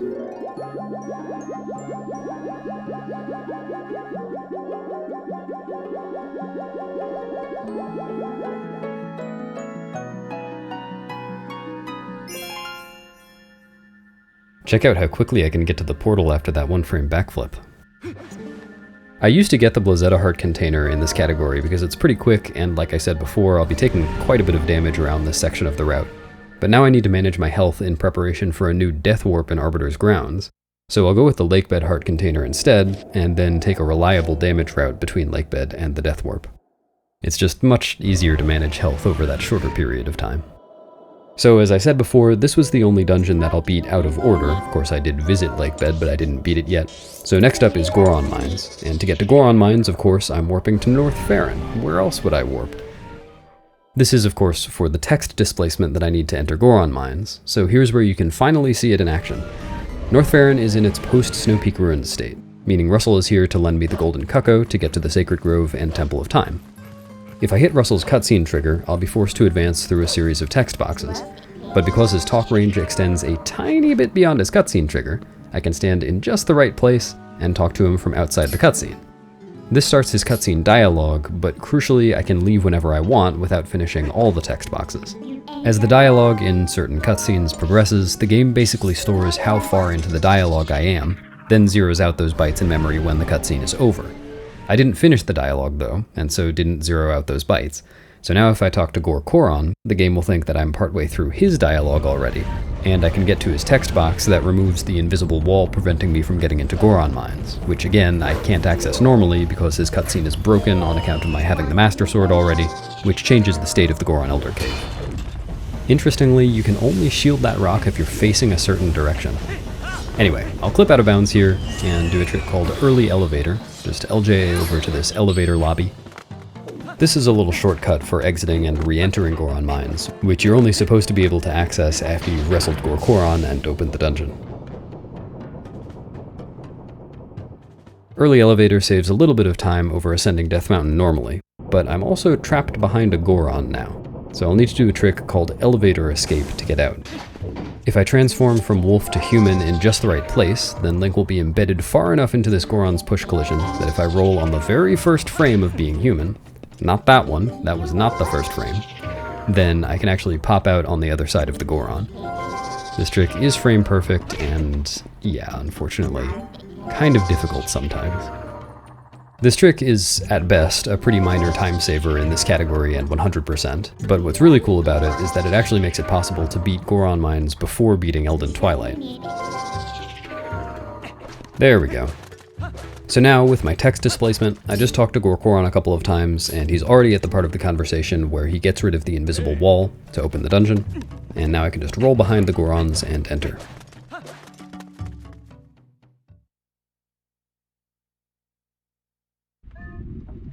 This dungeon unfortunately starts off with a trick that I don't go for. Straight ahead you can see there's a little horizontal pipe.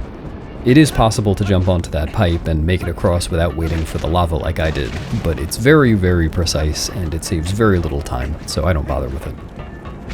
But I can skip these flame jets pretty easily. I just need to take damage and then roll through them while I have invincibility frames. And I can skip the entire second half of the room with a simple LJA.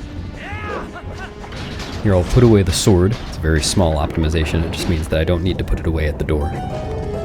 But coming up in this room is a much bigger time save. This is a trick called Kitty Climb, and it's one of the newest major skips in this game.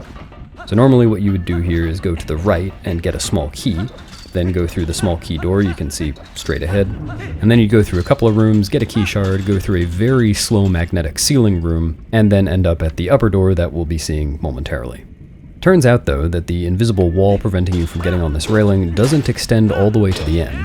So with some careful alignment, I was able to get onto this semi-out-of-bounds area, and from here I can do some specific moves to pop up without voiding out, and voila, I am up here, skipping those rooms completely and saving about 2.5 minutes. I discovered that one in February of 2025, and of course a lot of people helped out with making the setup as good as it is now. And what's really nice about that skip, aside from saving a ton of time, is that it skips by far the most boring rooms in the dungeon. Oh, here, ideally I can press the switch immediately, very good. That's a frame-perfect Iron Boots press. It seems very silly, but if I pressed Iron Boots the frame before that, then he would have put on the Iron Boots and not pressed down the switch. And if I had pressed them the frame after that, then he wouldn't have put them on at all, because stepping on a switch takes away control for a moment. This room contains a crystal switch puzzle that I will not be doing. First I'll get this small key. I could have skipped this small key and gotten the one that I was supposed to get earlier for that locked door that I skipped, but getting this one is about 2 seconds faster. And now I'm faced with this closed gate. I do have the claw shot early, so I could just use the claw shot to hit the crystal switch and skip the puzzle that way, but this is even faster. Turns out with the correct alignment, Wolf Link can just climb the gate. Now I can just LJA to the door instead of climbing the wall and cutting the ropes.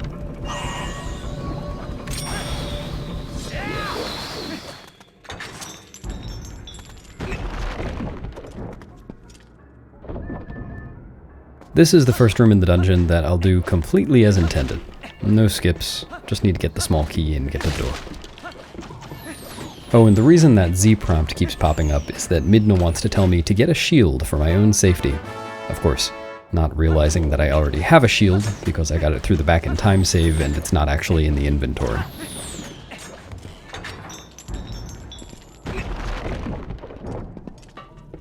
Part of what I skipped with that big sequence break a minute ago was the first of the 3 key shards that make up the boss key, and now I'm skipping the second one as well by LJing straight to the mini-boss door. This sounds potentially problematic unless you know that the 3rd key shard is actually just the boss key. The game only checking for the final piece of something is pretty common. It's true for the fused shadows and mirror shards as well, though that's not relevant to this route. Now, I'm not supposed to be able to hit Dangoro until he's made himself vulnerable by opening his arms up, but I can just do 3 jump slashes and hit him anyway. And then I can do a quick position setup to get in just the right place so that Link grabs the edge of the arena after throwing Dangoro. That makes Dangoro get stuck in the lava for an extra cycle, so I'll only need to do 2 cycles instead of 3. Unfortunately, Dangoro bounced pretty far away there, which is just random, but if Dangoro had bounced closer to Link, I could have done a spin attack and stunned Dangoro mid-air to shorten the cycle a little bit. Fun fact, in Twilight Princess HD, this magnetic platform can move during a quick transform, but Dangoro can't, meaning you can get him to fall straight through the platform just by using the quick transform button. Of course, you wouldn't normally have the Master Sword during Goron Mines, but TPHD All Dungeons routes Goron Mines after Arbiter's Grounds, so that strategy is used. I'll draw the sword and do a couple of slashes as I leave, just to prevent myself from talking to Dangoro, whose talking radius is enormous.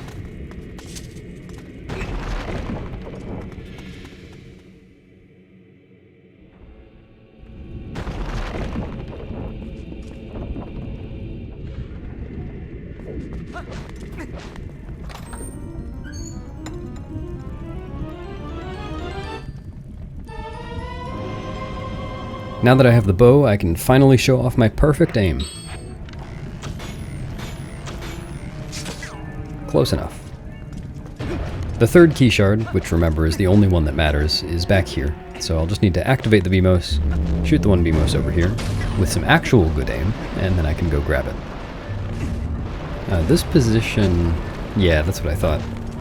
So you only need to pull that BMOS twice to get past it and get to the door. But if you don't pull the BMOS 4 times, then it goes back to its starting position when you reload the room. That means when I leave this room, I'll need to push it 2 times for a total of 4 anyway. So normally I just do 4 all in one go. It takes about the same amount of time either way, so it doesn't really matter. My first major purchase of the run, the bomb bag from Barnes for 120 rupees, is coming up right after this dungeon. So I got that convenient purple rupee chest, and there's one other convenient purple rupee chest that I'll get on the way to Fyrus. See, that's why I prefer to do 4 pulls. Much less awkward.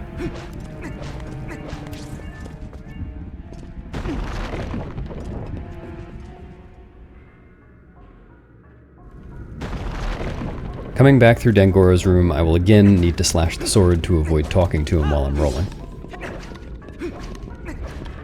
And ideally I'll put the sword away again before the door.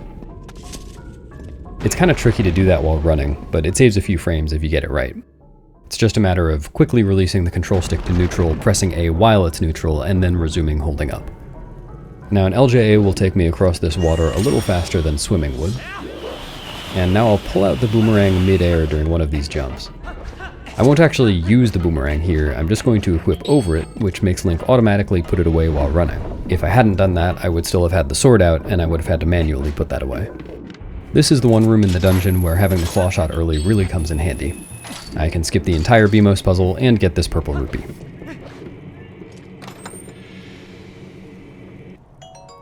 Very often when I'm jumping off of something, I'll put on the iron boots mid-air to get Link down to the ground a little bit faster, because roll speed is faster than air speed. And then of course, I sometimes do that and lose more time than I saved. Oh well. Here's the boss door room. And if I shoot down the bridge from a vantage point near the pots, then I won't need to deal with any of the Bulblins.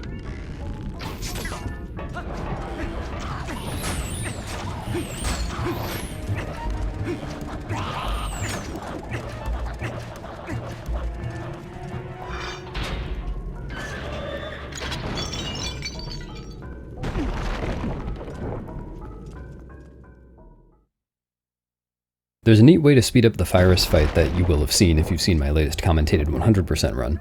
The fight is only one phase, it's got 3 cycles, and the idea is that you shoot Fyrus in the forehead, pull his chains to drag him down, stab him in the forehead, and repeat. It's pretty cruel to walk into someone's locked room and bully them like that, so to make things a little more humane, I'll skip shooting Fyrus's head with the bow on the 2nd and 3rd cycles. To do that, I'll go ahead and grab the chain, move it away from Fyrus, and then drop it. And then I need to pick up the chain again within a 10-frame window right as the cycle begins. Now I can just pull Fyrus down again right away. The chains kind of flap around when Fyrus gets up, and if Link is already holding the chain, then it gets yanked out of his hands. And once the chain is flown too far away, Link can't pick it up anymore. But there's that 10-frame sweet spot where he can pick it up, and it won't get yanked out of his hands. Now I'll just repeat the exact same thing for cycle 3.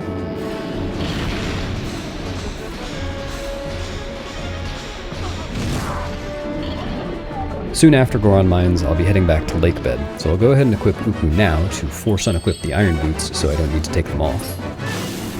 And that's the fight. Speaking of fun boss facts, it is possible to beat Fyrus without pulling his chains at all. When you shoot Fyrus's head, he just flails around, and then eventually the cycle restarts if you don't pull his chains while he's flailing. But if you shoot him 10 times without pulling his chains, he gives up on you and falls down anyway as though you had pulled the chains. It is, of course, very slow to do that.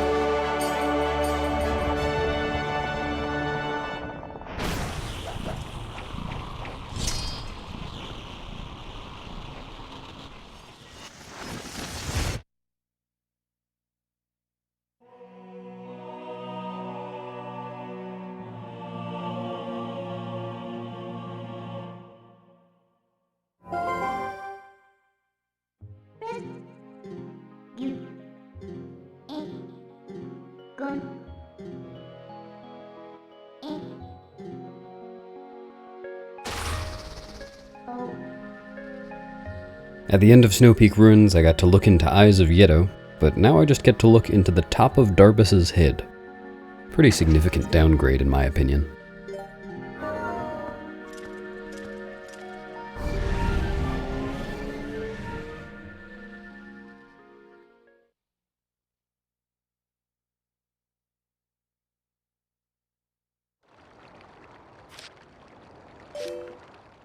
So, now that I've beaten Goron Mines, I can finally buy the bomb bag that I need to beat Lakebed Temple without getting the Zora armor.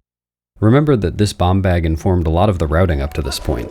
I needed to beat Goron Mines to get the bomb bag, to get into Goron Mines I needed text displacement, and to get text displacement from a convenient source I needed to beat Snowpeak Ruins, and to beat Snowpeak Ruins quickly I wanted to have the claw shot early, and to have the boomerang from Forest Temple, and of course while I was getting the boomerang I went ahead and beat Forest Temple.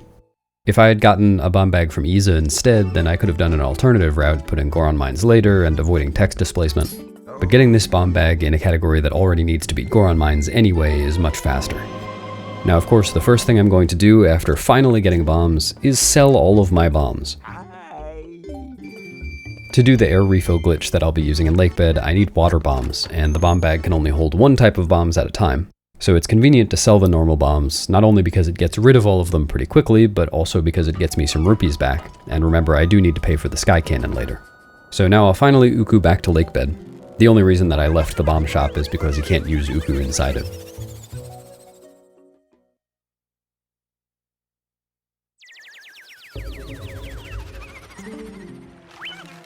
And very conveniently, there's a chest with 10 water bombs right here.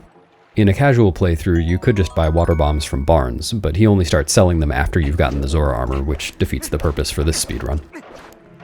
Anyway, now I can just head to Morpheal. And it's very convenient that this dungeon is the one dungeon in the game with a boss key skip, because it's also the one dungeon in the game that has a very inconvenient boss key.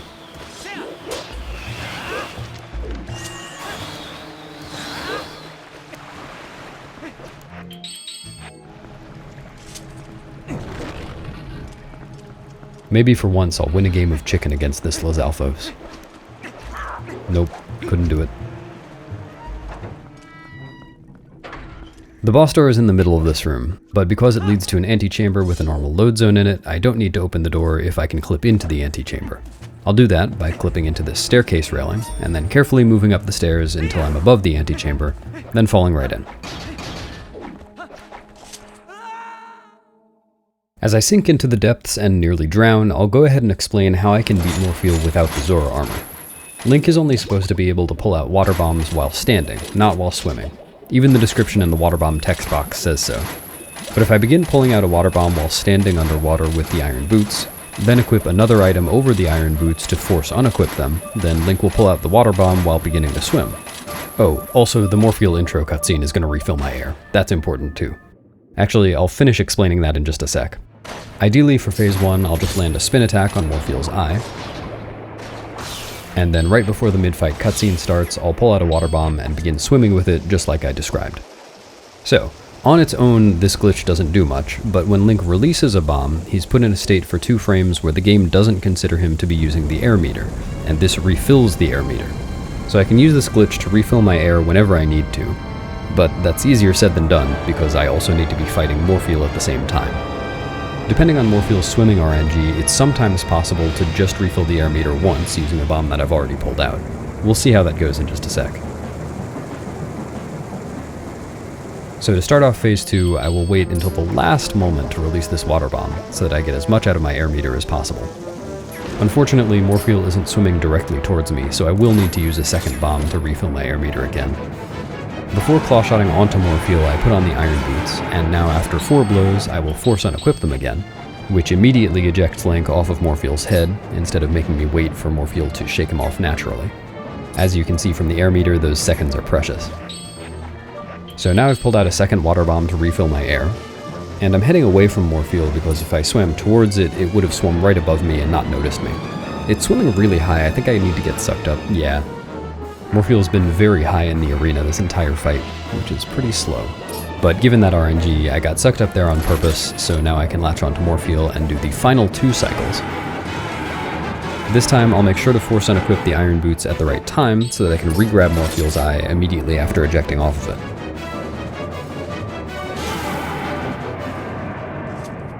Amazingly, losing time to Morpheal's swimming RNG doesn't stop after the final blow.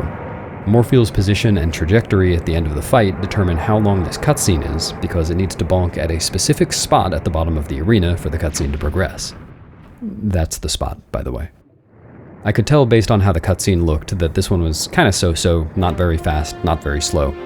A very slow cutscene can be upwards of 5 seconds slower than a very fast one, which is really unfortunate.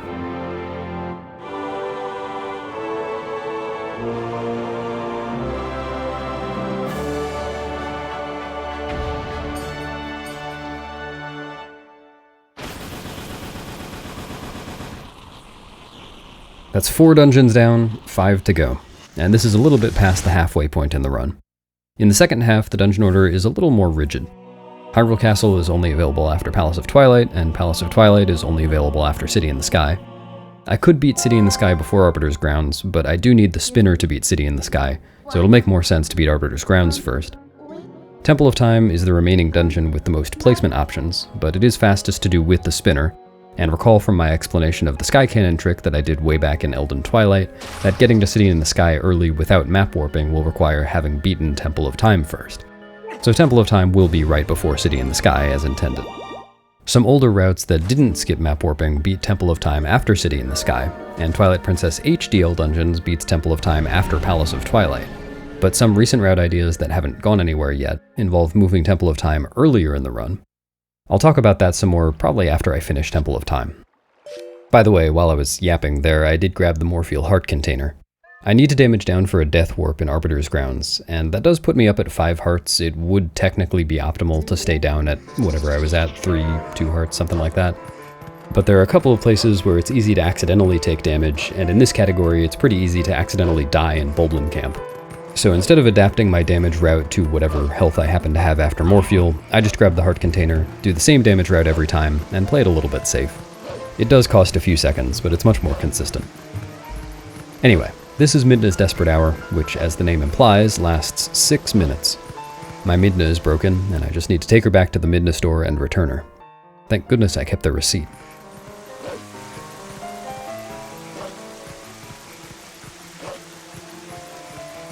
Unlike when I did this exact same dashing in Lanayru Twilight, I don't need to pan the camera down, because there's just much less lag outside of Twilight.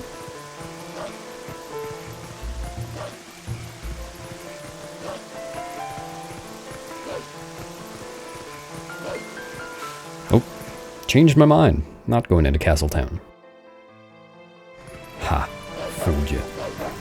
Now I'll do some more dash canceling through Castletown, with one lone bee attack to avoid accidentally talking to the cat. As delightful as talking to cats is outside of a speedrun, it is unfortunately slow. To get to the Midna store, I'll need to go through the castle sewers and rooftops again, like I did at the beginning of the run, and to get there I'll need to go through Telma's bar and Giovanni's house.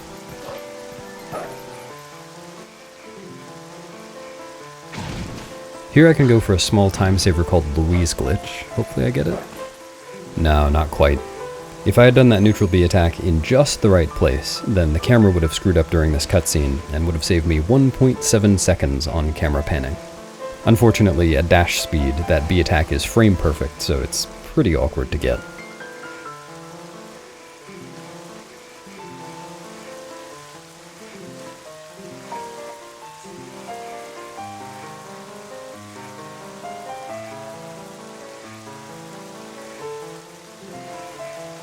See what I mean about talking to cats being slow?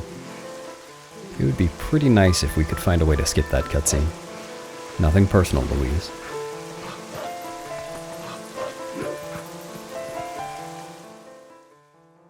Here in the bar, I'm meant to do some tightrope walking, but with a somewhat precise jump, I can skip half the room. Rope skip isn't too difficult, but not a lot of people go for it yet because it is pretty risky. It saves about 3 seconds over just doing the tightropes normally, but failing the jump and getting thrown out costs 27 seconds. Now to get through Giovanni's room, I need to kill this Poe, and this is in fact the only Poe soul that I will get in the entire run.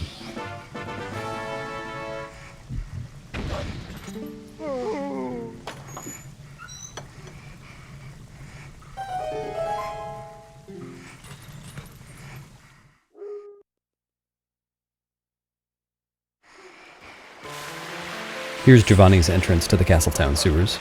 It's pretty neat how this links up with the section that we saw earlier on. Here I'll swim to the left while this current is taking me down. It actually costs 0 frames to do that, and it puts me a little bit closer to this stick.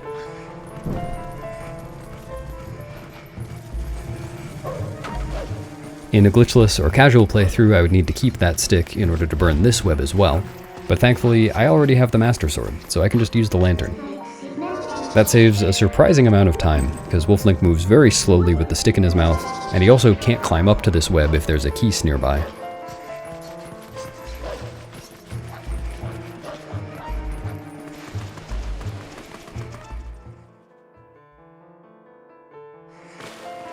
Here's where I rejoin the sewers from the beginning of the game. To start off, I'll kill this Bulblin archer. It is technically possible to get to the top without killing him, but it's pretty risky because he'll usually snipe you down from one of the higher tightropes.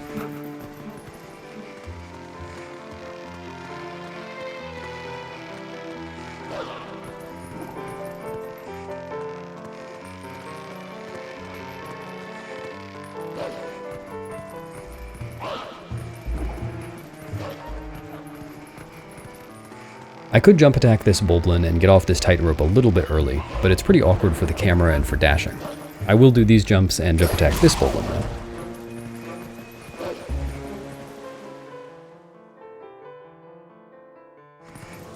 Speed in this area is governed by the wind cycle. You can see the wind blowing against me now. If I go pretty quickly, I can barely make it to the bridge in time so that I don't have to wait out a cycle. You'll notice again that dash canceling is pretty important here. I don't want to be left without a dash at any point.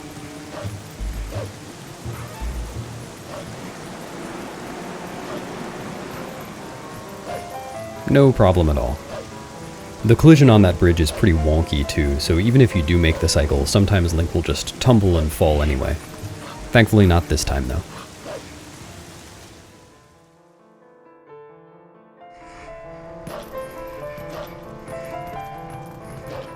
And there you go, that's the shortest hour of the run. Next, I will warp to Lake Hylia and grab Aru's memo so I can head to the desert.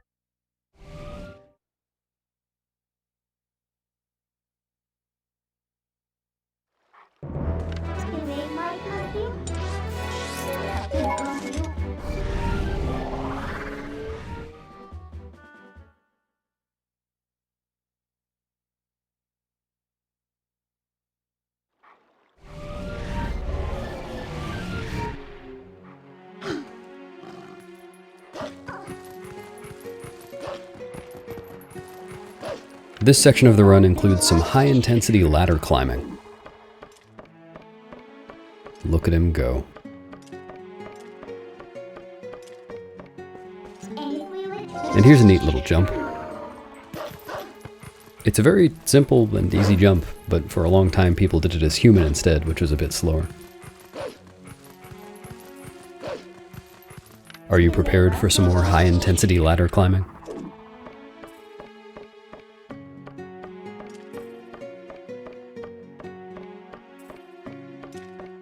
Yep, still high intensity.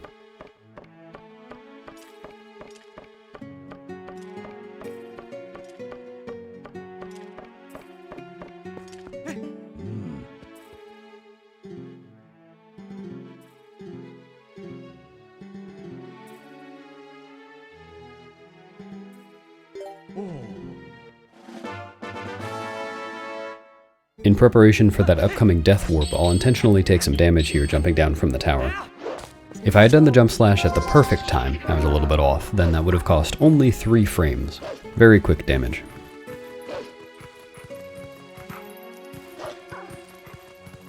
Here I can jump directly down to this landing instead of taking the bridge over on the right.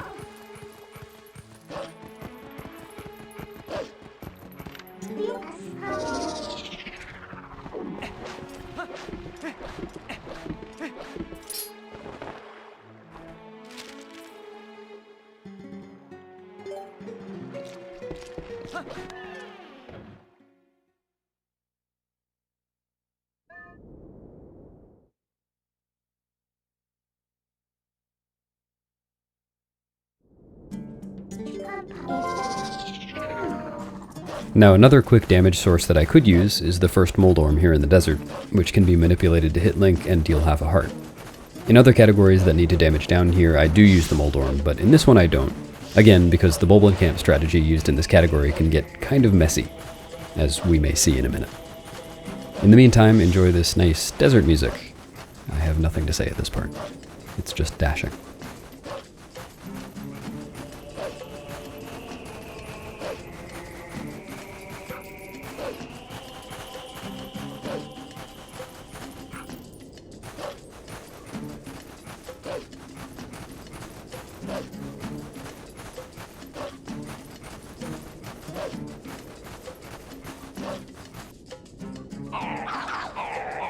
Since I have the bow in this category, I could have prevented this cutscene from playing by shooting down both Bulblin archers, but each Bulblin archer would have played a cutscene when it died, and I would have had to transform to human and back, so it's definitely not worth it. As a matter of fact, in messing around with that just now, I discovered that if you kill both Bulblin archers at the same time so that their death cutscenes overlap, the game soft locks. So that's pretty cool. Anyway, I didn't need one of the boars because I have the ball and chain, and now I can just slip past this fence's wolf.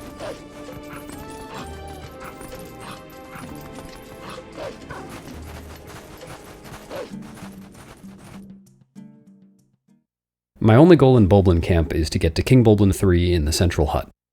The trigger for the fight to start extends infinitely upwards and downwards, so the common strategy is to use map glitch like I did in Snowpeak to go out of bounds without voiding and hit the trigger from below. But because I don't have map warping, there's no RTA viable way for me to get map glitch here. There's no cutscene trigger like I used in Snowpeak. And besides, the next best method isn't much slower. I'll just do a quick hop off of this tent to get to this wall, and from here I can LJA to the next wall, and eventually access the fight from above. You can see why I was concerned about damage here. There's really nothing I can do about this. So that was a quick setup for this LJA. It's a little more precise than it looks. And then I can just run up this slanted beam, do a bit of parkour, and here I am. Actually, the damage I ended up taking there was perfect. Worked out nicely. The fight with King Bulblin 3 is extremely difficult. I hope I don't take damage. Oh no. That was, of course, the last part of my damage route. 3 hearts in 1 hit, that just costs a few seconds. Now I just need to make it through the first half of Arbiter's Grounds on half a heart. By the way, you may be wondering, since I can get out of bounds in this area, why couldn't I just go to the exit to Arbiter's Grounds without beating King Bulblin? Just like the case with boss doors, there isn't a typical load zone here, at least not yet. To trigger the load for the first time, I need to ride the boar through the fences, at least with current knowledge.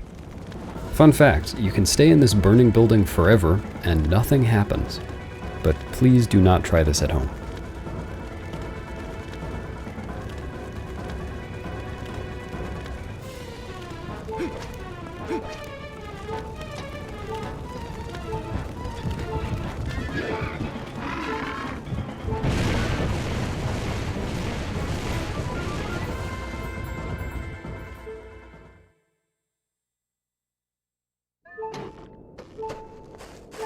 In a category like 100%, where I'd be Wolf anyway when entering Arbiter's Grounds, it would make more sense to cross the first room as Wolf. But for this category where I'm not already Wolf, it'll be faster to cross the first room as Human, which is just a fun bit of movement.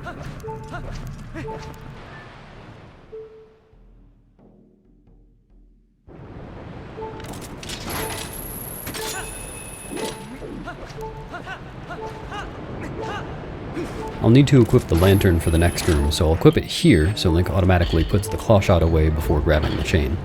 Shoutouts to DF for that nice little optimization.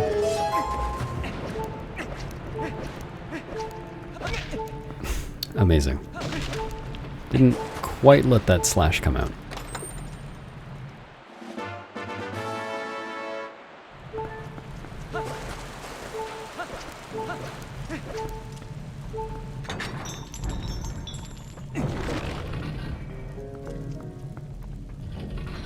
This room is pretty straightforward, but in categories that have very low health here, it can be a little scary.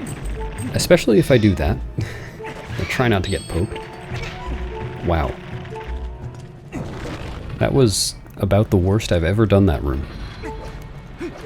Alright, if you're at all familiar with Twilight Princess speedrunning but haven't been paying much attention for the past couple of months, you're gonna want to see this. The big gate in this room closes during this cutscene, and only opens when 3 of the 4 post souls are collected. Since time immemorial, runners and glitch hunters have been trying to come up with a way to skip collecting the post souls, whether by not triggering this cutscene, or by somehow getting through or around the closed gate. And this August 2025, we finally did it, using a combination of several glitches and ideas, both new and old. I'll talk more about the discovery and the ramifications of the trick in just a minute, but first, let's see how it works. The goal is to get past the gate rather than through it, and to do that I'll need to get a bubble, one of the skull enemies, to the other side of the gate. So I'm luring them up here right now. I'm actually going to use both of them instead of just one, because it'll help me with some RNG later on in the trick. I discovered that you can clip the bubbles into the gate by clawshotting the very edge of them while standing up against the gate. The clawshot put the bubble inside the gate, and then the boomerang moved it to the other side, though it's not strictly necessary. Unfortunately, the direction the bubbles hop is random, and there's not much I can do if it starts hopping away, so I just had to wait for that second one. This Midna prompt I just need to clear so that I can transform in a minute. But here I'll use this skull to do what we call a step clip. Link's collision detection is disabled during this stepping animation, so objects like skulls and pots can push him through walls. We'll see another one of those in just a couple of minutes. Now what I want to do is get Link in the corner beyond the chest while staying out of bounds. This is extremely precise. The seam I need to walk on is less than 1/100th of a unit wide, while for reference, Link moves 23 units every frame while running. Thankfully, it is humanly possible because of a great setup that Isaac made, and I figured out how to cross the sand as Wolf without drowning. So now Link is in this corner, and the bubbles are in the corner behind the gate, not far away. Spicy Juice figured out that it is just barely possible for Link to jump up to where the bubbles are with an ending blow Moon Boots. Moon Boots is a glitch that gets the game to give Link extra height on certain actions when he goes from a heavy state, like wearing the iron boots, to a normal state mid-action, and I didn't even have time to explain this, that was a really fast one. For that to work, the bubble had to be in just the right place and in the right part of its hopping animation, and again, they hop around randomly, so that was a pretty lucky attempt. Anyway, there it is, Po-Gate skip. Very quickly, while we're still on the subject, I need to shout out Muffin for discovering the out-of-bounds seam, Badamja and Rodner for developing the step clip setup, Cordy for collecting a ton of extremely helpful data on bubble positioning for the ending of Moon Boots, CW15 for finding the original method of getting the bubble out of bounds, and Soft and Mr. Men for discovering step clips in the first place.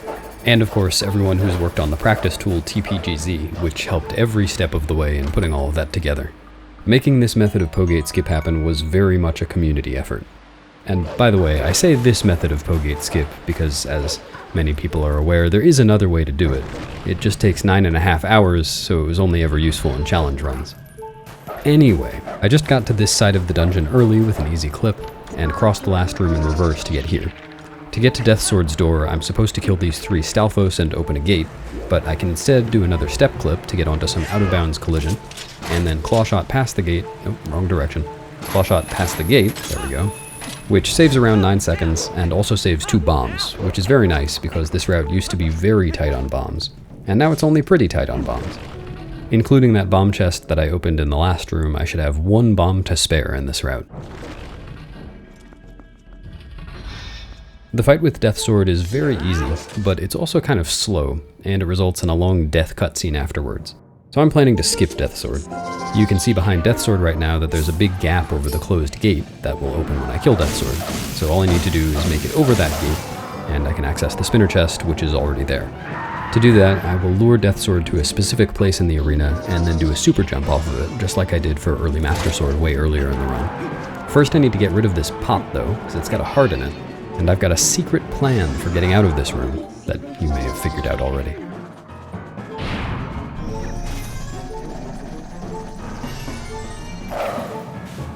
There we go. That trick is fairly precise. From a good position, you usually get 2 or 3 frames to release the super jump.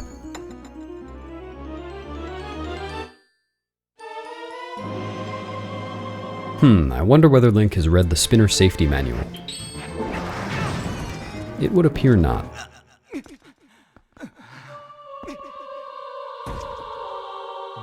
Very conveniently, dying in a boss or mini-boss room without having defeated the boss or mini-boss puts Link back outside the room.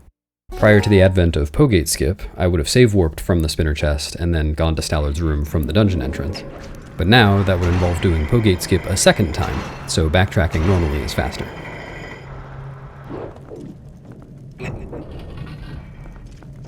On the way to Death Sword, I traversed this room in reverse. It's pretty fun to do it in the intended direction though. Of course, not with the intended method.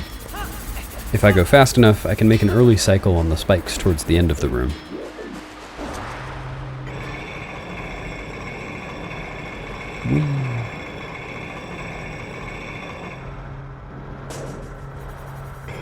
Good.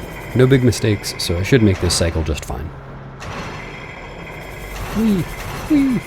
Whee! Whee! Not quite as many as in Hundo. Right, so you may have noticed that even though I was right here earlier, I didn't open the boss key chest. I was in wolf form when I got here, and because I needed to get that bomb chest on the way to Death Sword, it was faster to stay wolf for that room. Opening the boss key chest would have automatically transformed me to human, so that would have cost time. But at this point, I was already human and wanted to be human after the chest as well. The A prompt for spinner sockets like this kind of implies that mashing A helps speed up the process, but the 2 in this room take the same amount of time to complete whether you mash as fast as possible or down to a lazy pace of 1 press every 8 frames, which is around 4 presses per second. That's also true for the sockets in City in the Sky. Not the one in the mirror chamber, but I won't actually be using that one this run. Pretty neat dungeon so far, right? Well, there's one more trick left, Stallard skip. This is the one dungeon where beating the boss doesn't spawn a Midna warp to exit. And remember, the rules for all dungeons just require reaching the save prompt at the end of each dungeon, not necessarily beating the boss. The load zone to exit instead always exists behind a gate. And just like the Pogate, there's a way to get around this one as well. Interestingly, it's completely different from how I got around the Pogate, and I need to start explaining it now if I want to have any hope of finishing explaining it by the time the trick is over. Also, quickly, I apologize in advance, there won't be any input display during Stallard skip, because I switched to a controller that has better notches for it. So, to get past this gate, what I want to do is clawshot something so that the clawshot pulls Link out of bounds temporarily, then get knocked over right at that point to interrupt the claw shot and keep Link out of bounds, where I can get around the gate. The big problem though is that there's nothing to claw shot near the gate. However, the stall troop enemies that spawn around the arena are claw shottable, so the first step will be using a glitch called claw shot actor displacement to bring a stall troop over to the gate. I just did a quick setup to face a certain angle, and then rode the spinner in the right area to spawn a certain stall troop. Now I'm doing a very precise setup to put Link right next to a small ledge that he can fall off of. Normally, claw shotting a stall troop brings Link to the stall troop, but if the claw shot reaches the stall troop while Link is falling, the stall troop will come to him instead. That's claw shot actor displacement. Now I need to get Link to a place where I can do the claw shot damage boost I described it before. This is... yeah, whoops. Unfortunately, I took a little too long aiming for the claw shot actor displacement, so Stallard has caught up with me. Anyway, if I claw shot this stall troop with just the right position and angle and do a well-timed L slide, which is just pressing L to slide while the claw shot is out, I can clip into this pillar. This is a really awkward Stallard position. There we go. That part of the trick is pretty finicky. So now I've got everything in place for the claw shot damage boost. I'll just throw a bomb as a damage source and then time shooting the claw shot within a 3-frame window to get knocked out of bounds. It's not too tough to do this just by looking at bomb flashes, but I find it easier to use a metronome. There you go. I have successfully skipped stale bread. With all the skips in Arbiter's grounds, it's very nearly a pacifist dungeon now. I only killed the stall troop just at the end, rest in peace Joseph, and the bubble that I used for Pogate skip. And it's even possible to do Pogate skip without killing the bubble, if the ending blow happens to land in the ground instead. I'll also be finishing the game with only one Po Soul, and yes, this new Pogate skip is now in low percent, replacing the old 9.5 hour long rupee slide through the gate. So before I move on to the next dungeon, I just need to open the Mirror Chamber warp portal so that I can come back here easily to get to Palace of Twilight. There is a pretty cool strategy to speed up this portal fight with a bomb, but again, my bomb route is kind of tight in this category, and there's a trick coming up where I could easily waste a few bombs. So I do that strategy in other categories, but for this one I'm just using the sword.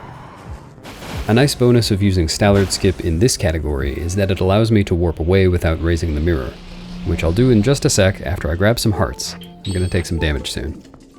The game tries to prevent you from warping away without raising the mirror because it starts an important cutscene and also spawns Ashe and Snowpeak so you can get her sketch. It's possible to get around that with map warping, but this route skips map warping. Conveniently though, it's defeating Stallard that makes the game block warping, not exiting the dungeon, so I can just warp away. And the place I warped is North Faron, because I'm headed to Temple of Time next. I could go talk to Russell again to get the Golden Cucko and fly to the Sacred Grove as intended, but it's much faster to do a bomb boost and some long jump attacks to get there. This bomb boost is pretty finicky. It's the main reason that I was being so stingy with bombs. Alright, it decided to work. Whoops. Now I can backflip over this route, and from here I can LJA to the other side of the area and roll over basically where I went right after I did the super jump for early Master Sword way earlier in the run. This time though I'll LJA to the Grove instead of jumping as Wolf because I want to be human for the Grove 2 Skull Kid chase. So to get to Temple of Time I need to chase and fight Skull Kid again just like I did to get the Master Sword. Only this time the chase and fight are designed to be done with the bow. In 100% runs, we can use hidden skills to skip this sequence, and while there technically is a way to do it without hidden skills, using an extremely precise super jump off of a puppet, followed by digging frame perfectly, no one has done that method in a full run yet. Oh, here's something fun. If I stood in just the right place, then Skull Kid will push me during this cutscene. Oh, that was a lame push. If I had been a little to the left, then Skull Kid probably would have pushed me for around a second. It's a nice little time save when I get it. If you want to see an example of it, you can look at the glitchless TAS I made last year. Anyway, there has been some progress recently on another way to shorten this sequence. There are actually multiple Skull Kids loaded at a time in this area, with one for each hit in the chase. The way the sequence is laid out, you'd normally only ever see one at a time, but the third hit is in a place that you can access from the beginning of the sequence, so that Skull Kid is stored out of bounds until after the second hit, the one that I just did. The third hit opens the doors to the fight, so hitting that out-of-bounds Skull Kid early could mean skipping a good chunk of this chase. By the way, I'm about to roll back and forth because Skull Kid's light appeared in the room that I'd just exited. Otherwise, I'd have to make a big circle through other rooms to get there. So far, there are two methods of hitting the out-of-bounds third Skull Kid. Just like the seam they discovered for Pogate Skip, Muffin found another seam here in the Grove, and a way of getting to it out of bounds, and shooting the out-of-bounds Skull Kid from there is trivial. Unfortunately, since opening the doors to get to that seam requires hitting the first Skull Kid, it doesn't save as much time as it possibly could, so we'll see whether that's worth doing in runs. But just last night, as of when I'm recording this, Badamja discovered that it's possible to shoot the out-of-bounds Skull Kid from the very first room, skipping the entire chase. Unfortunately, as far as anyone can tell, it's only possible on the Wii version because it can aim closer to the edge of the screen than is possible on GameCube. And it's also a ridiculously precise use of pointer aim. But maybe with some more development, it can make it into Wii All Dungeons runs at some point. On top of that, just now, after I recorded that last part, I came up with a way to skip this Skull Kid fight with some careful LJAs around this arena. Getting into Temple of Time afterwards requires an annoyingly precise bomb boost, but hopefully we can find a better way or just get good and save 30 seconds here in the future.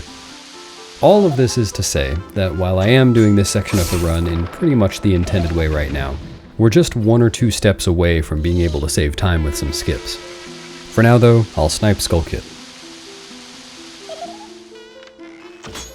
Or that column. It looked like Skull Kid in my defense.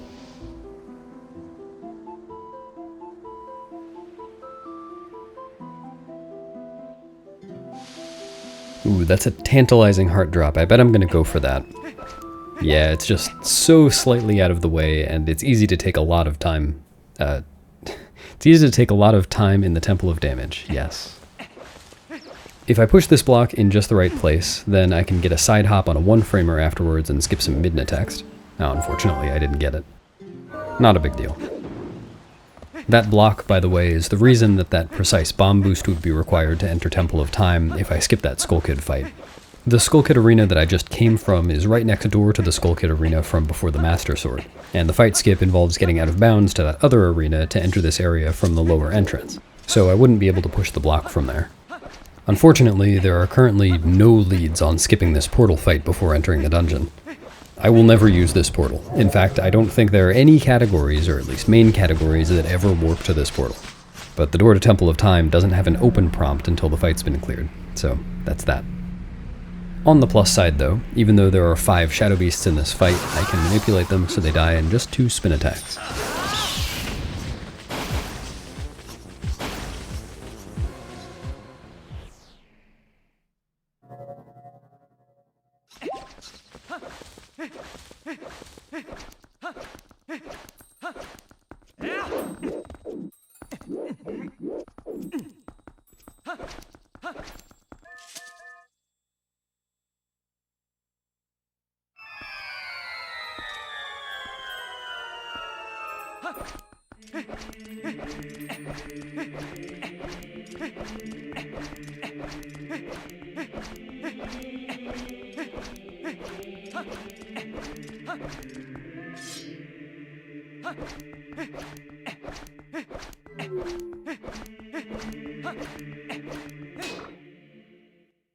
Like every other dungeon so far, Temple of Time will have one very big skip, and quite a few more minor ones. But the big one is towards the end this time, and in fact, I'm starting the dungeon by not doing a trick. You can see in TASes that it's possible to put this pot on the switch with a boomerang throw to cut out some movement and put Link on the platform when it rises, but it's so precise that it's difficult to even TAS it. It saves something like 10 seconds though, so it's conceivable that it could still save time with the setup if we can find one. Hello, Uku. Goodbye, Uku.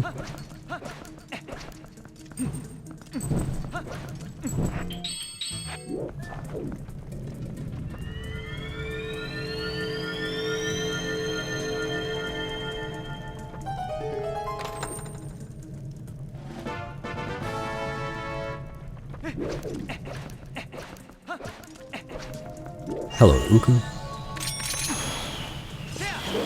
Good. That ruined my joke. It's a little bit faster to skip that Uku with an LJA than to get it, but I LJA'd a little bit too far to the right and hit the trigger anyway. Okay, but this room is going to be less lame. If I claw shot up here and then drop at just the right time, then Link has swung forward enough in his dangling from the claw shot animation that he can jump slash straight over that gate. I'll do the same thing again here after I knock down those alphos. If I can ever do a spin attack. Wouldn't it be nice? Oh, goodness. not my best Temple of Time so far. This dungeon, by the way, is full of rooms with staircases like this one, because the idea is that you ascend to the Dominion Rod at the top, and then bring the big statue all the way back down to open the Door of Time and get to Armagoma. I will be making a slight alteration to that plan. More on that in a few minutes.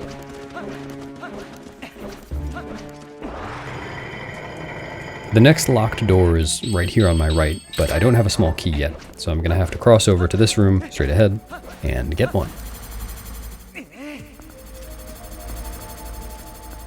Casually, you're supposed to use the elevator to bring a second statue up here to put on the second switch, but a well-timed side hop puts Link on the platform during the cutscene, and then I can hop off before the platform realizes that it's been bamboozled. Now I need to kill these two Armos to spawn the small key chest, and boy are Armos hitboxes weird. Yep. Again, this route is pretty tight on bombs, so I'll just do a quick clawshot kill instead. The most consistent way to kill an Armos with a bomb arrow is to shoot the floor right behind it. Sometimes hitting the Armos itself works, but very often it doesn't, even when it really looks like it should. And interestingly, on the Wii version, that's used for most Wii speedruns, the hitbox is different, and it's best to aim at the front of the Armos' head, for some reason. Anyway, small key.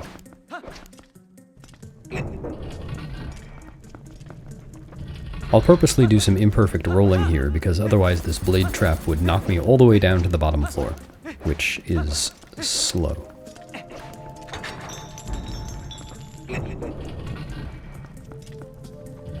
The positions of the walls in this room are governed by this crystal switch, so I'll need to hit it once here to get past the Beamos, but I can skip hitting it a second and third time in this room by just clawshotting this clawshot target from way over here.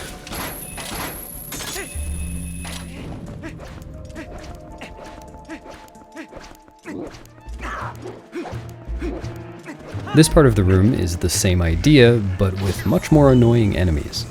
So I've actually saved one of my bombs to use on this crystal switch, so it's easier to hit while I'm getting pushed around.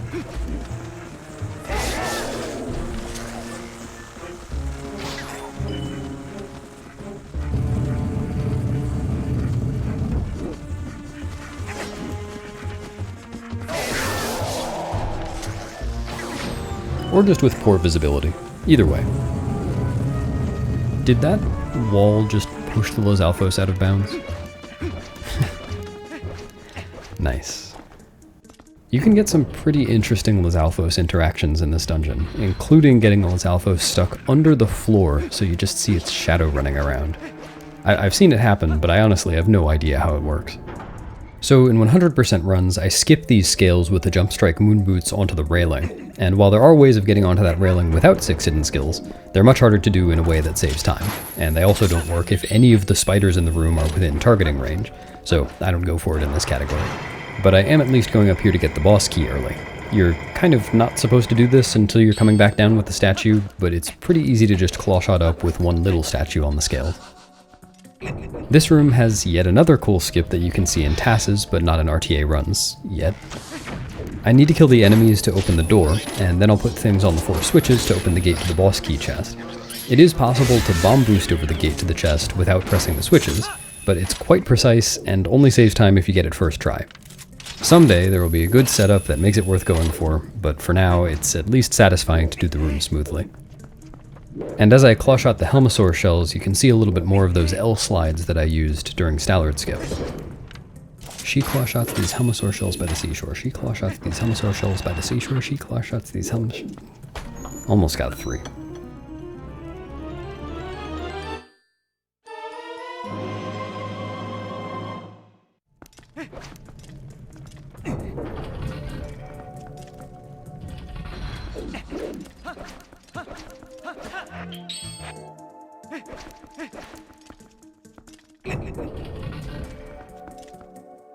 In this room, all the blade traps are on cycles, but their cycles don't line up with each other. So if things don't go exactly according to plan, I am likely to get destroyed. But I will try to avoid that, and it's going well so far. Here's my third and final small key of the dungeon. Nice, all went according to plan. Destruction averted. Now I can skip putting something on the switch by LJing past the barrier before it reforms, and bomb arrow these Armos from afar to open the gate. Fun fact, if I had bomb arrowed either of the Armos from way back at the small key chest, which is possible, then the game would have crashed. And that's why TASs don't do that.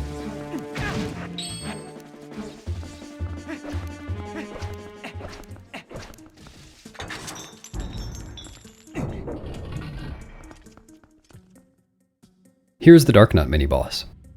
I could start the fight by rolling all the way over to it, but it's a little faster to shoot it from the door. I always found Dark Nuts hard to fight casually, but when you know what to do, they're pretty easy.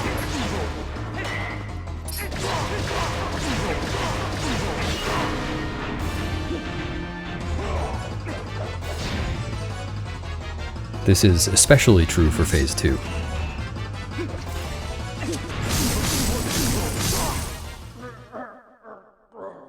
If you've seen any of my commentated 100% runs, you'll know that it's possible to skip this Dark Nut and get over the gate to the Dominion Rod. Unfortunately, there's no known way to do that without at least 3 hidden skills, and this category only gets 1. So I did need to complete that fight.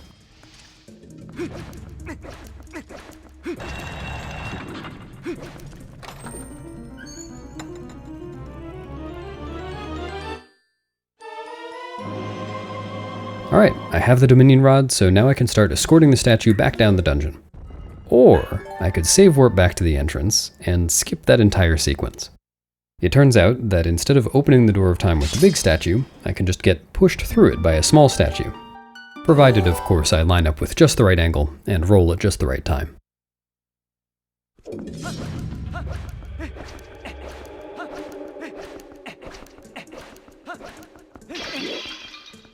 Here I'll use the item wheel again to do another buffered angle setup, just like I did at the beginning of Stallard Skip. And now I just need 1 frame perfect roll. There we go. That skipped several minutes of backtracking, and now I'm in the boss door room. If there were Lizalfos in this room, then destruction would be imminent. This movement's pretty neat. I'll get the statue stuck on a corner here so Link goes far ahead, and then I can play as the statue for a little bit.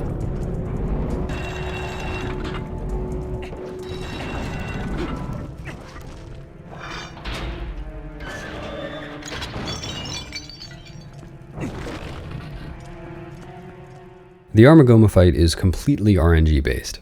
She's guaranteed to crawl from light to light for a random amount of time, and then she has a 50-50 chance of stopping and becoming vulnerable at each light after that time. Her pathing on the ceiling is also RNG, so she can crawl to a nearby light or a farther light, and her ceiling pathing determines what path she takes back up to the ceiling after each cycle, which can involve crawling up a nearby wall or a far wall. So I have essentially no control over how long this fight lasts. That first cycle was not terribly fast or terribly slow, though Goma is crawling all the way across the floor and all the way across the ceiling before dropping eggs. After each cycle, she always crawls back to the light that she was smooshed under, but again, the pathing is random.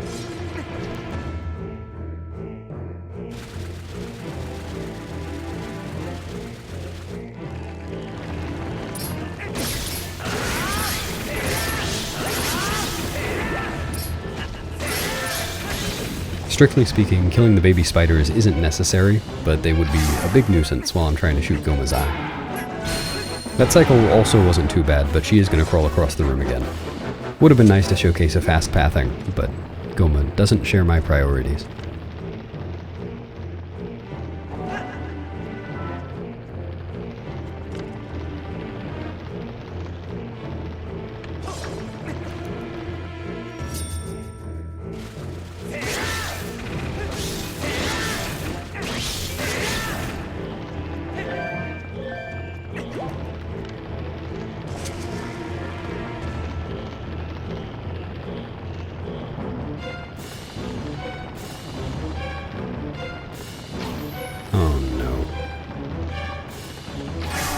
That was pretty slow.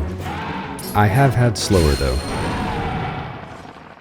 Alright, that is 1 smushed spider. The fight is definitely over, etc., etc.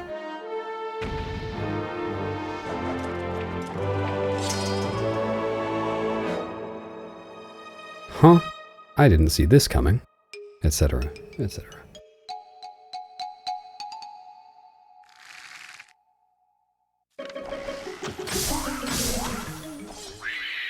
Instead of using 3 arrows, I could have just used 1 bomb arrow, but as usual, I am preserving bombs for later use. I've got 6 bombs left, and I have a plan for each one of them.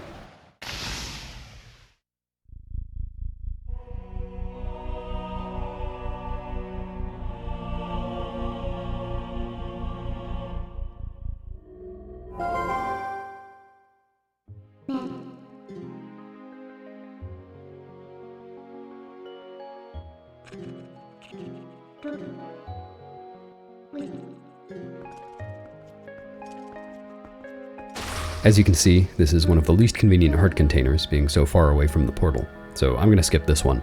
I also really don't need health right now.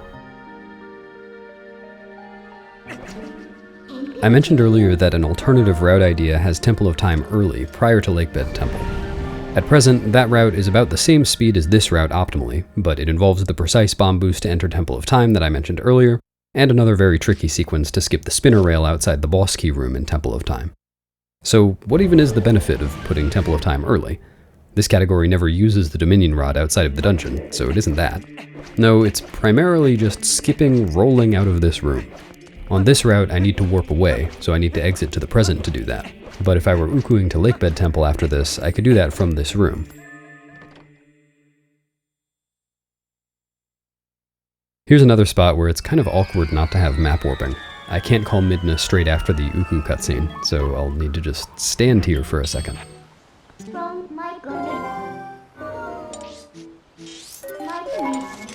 Again, City in the Sky is coming up next, so I'm heading to Kakariko where the Sky Cannon is. And very soon we'll see the culmination of the setup that I did with the Sky Cannon way back in Eldin Twilight. First though, I have some financial concerns. I'm at 86 rupees, and I need 300 to pay Fire to fix the Sky Cannon. There's a convenient silver rupee, worth 200, in the bell over the sanctuary, and although I can't get up to it using the Midna jumps as intended because I didn't activate the jumps way back during the Twilight, I can do a neat setup to catch the silver rupee in the boomerang.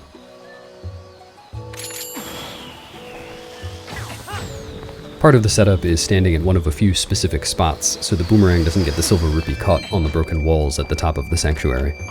That was a good one. I even got the text skip. So, recalling my explanation during Eldin Twilight, because I asked Midna to warp the cannon and she said that she couldn't because Shad was watching, the next step in the way the game intends for this sequence to work is for me to talk to Shad to get him to leave the sanctuary so I can warp the Sky Cannon in peace. So I just did that. Never mind that I never got the Skybook, powered the Dominion Rod, filled the Skybook, or moved the owl statue. Doesn't matter. It's very convenient that it works this way.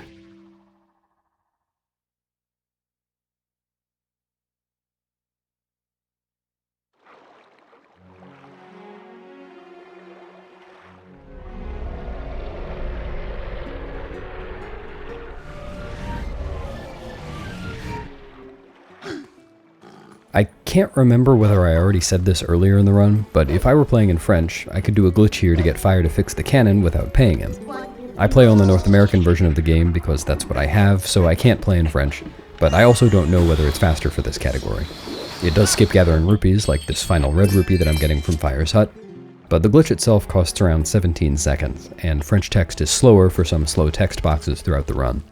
For any percent, French, German, and English have all been within a few seconds of each other for a while, so I'd guess that it's about the same for all dungeons, but I honestly don't care enough to look into it myself. I've always liked that it doesn't matter very much which language you run this game in, at least for some categories.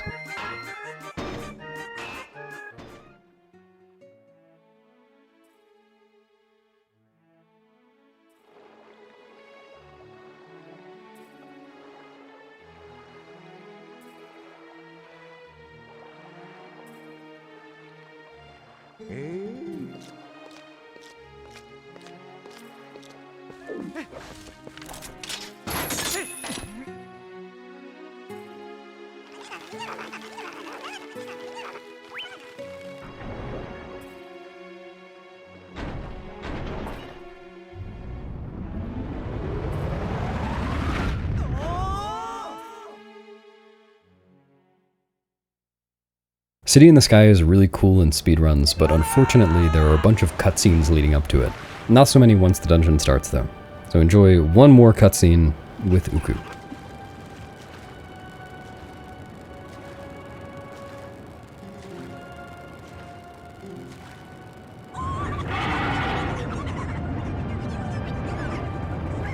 Boy, this cutscene really does drag on.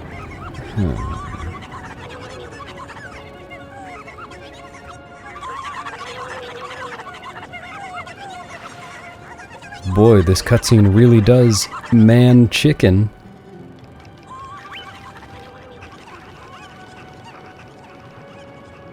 Boy, this gameplay really is starting now, thank goodness.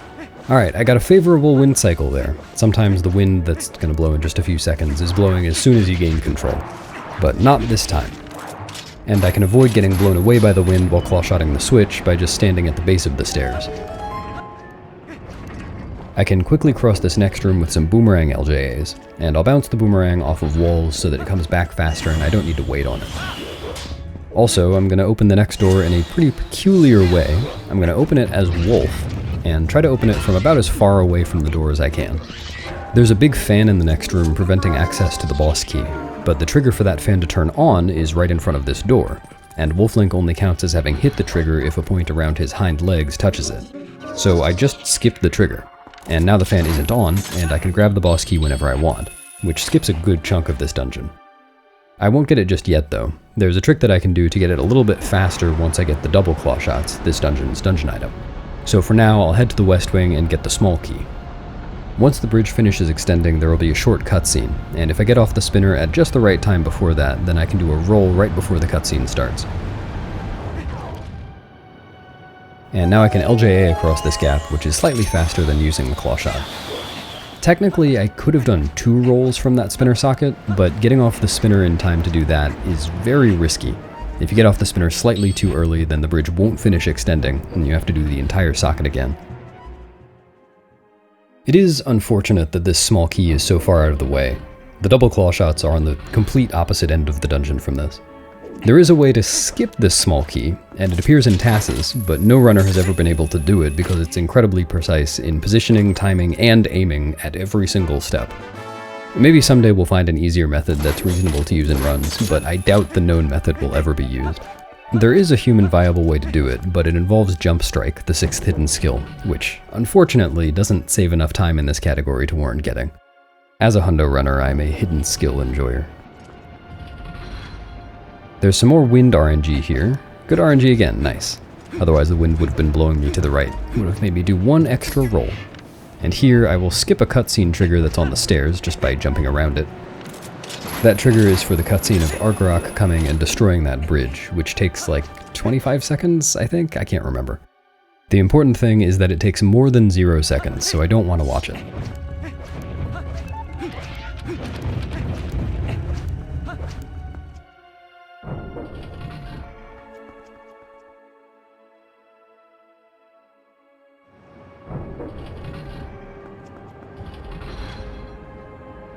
Here is the true final boss of City in the Sky, this Baba Serpent. Oh, that wasn't so bad. It's just really annoying sometimes.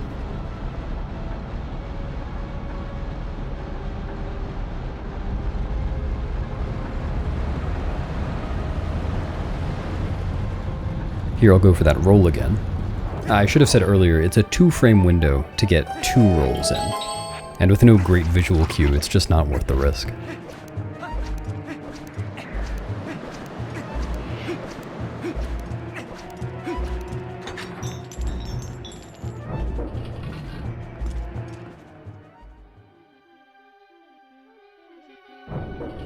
There isn't anything really crazy in these upcoming rooms, but I really like the way they flow. I'll start off by skipping the entire puzzle in this room and just LJAing to the door. And there are a million ways to cross this next room, but the fastest way will be to use a Tile Worm LJA, followed by a Boomerang LJA. The Tile Worm LJA is a little picky in positioning, but not too precise. I just needed to make sure not to get too close or it would have burrowed and become untargetable. In this room, we'll see that Dynalphos are scared of the claw shot. Hopefully I can get a 1-frame roll here. Nice, that aggroes them early. Hi, fellas. Bye, fellas.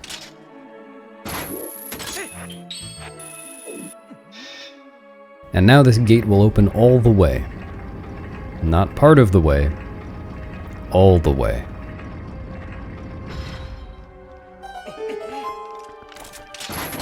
Pulling the switch starts the fan cycle, And I'll want to delay jumping off with an Uku just a little bit so that I'm not too early for the cycle. But I want to delay just enough. Ideally, I'll just get pushed up by the fan a tiny bit. That was a little later than ideal, but not too bad. In the second half of this room, I'm meant to pull another switch and turn on another fan to get to the door, but I can just do a slightly awkward jump with Uku instead, and barely make it.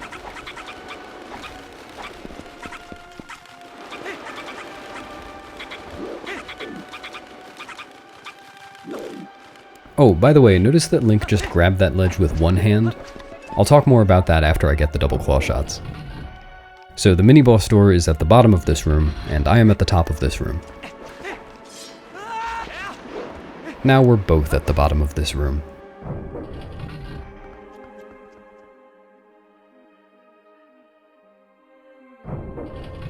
There's a one-framer at this door as well. Ideally I can put the boots on. No, I missed it, unfortunately. So the next best thing is to claw shot this switch and then put the boots on. There's also a one-framer to drop through this fan during this cutscene, but it leaves Link with the iron boots on afterwards, and that kinda screws up the setup that I'm about to do, so it wouldn't save me time. But wait, a setup? Why do I need a setup to fight a mini-boss? I am, in fact, not fighting the mini-boss. I did a quick position setup there, and now I'm failing an angle setup a few times, whoops. And now I can claw shot straight past the gate and skip the entire fight.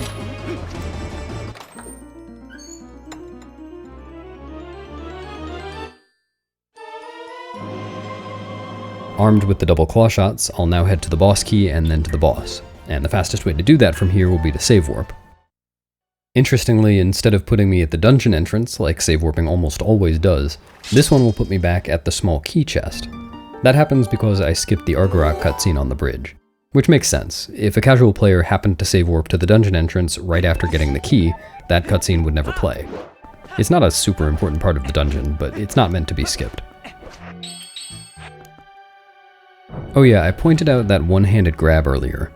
In most situations, there are some exceptions, when Link is grabbing a ledge or some vines, which happens a lot in this dungeon, there's a 30% chance he'll get a two-handed grab and a 70% chance that he gets a one-handed grab.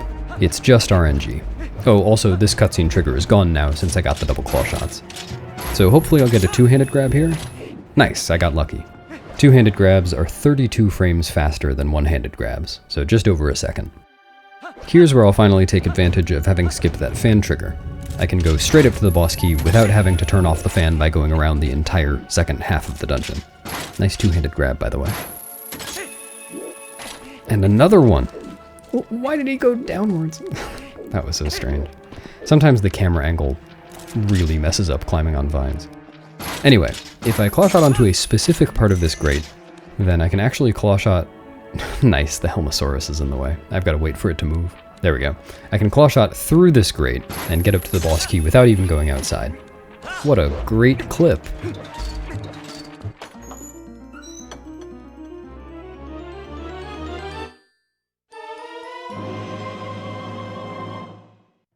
Now, in a casual playthrough, you would want to turn on the outdoor fans by pulling a big switch here before going outside, but I'm not going to do that. I've got the Gale Boomerang.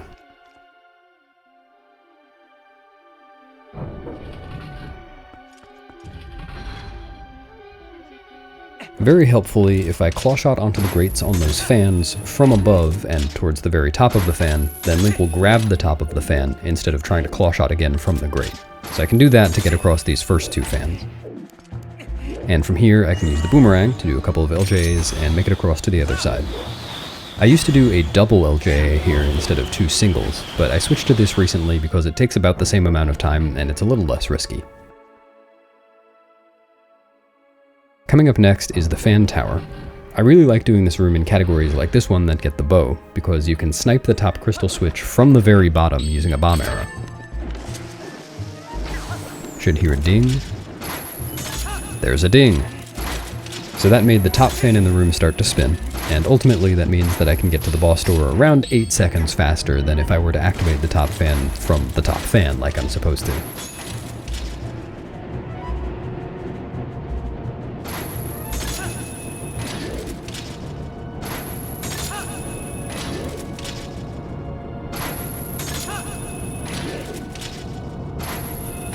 No! Oh, barely missed it. I was a little too early on that first claw shot.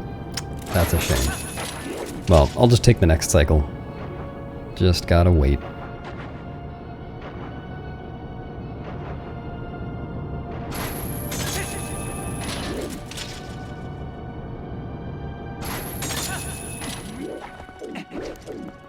Unfortunate, but I made it.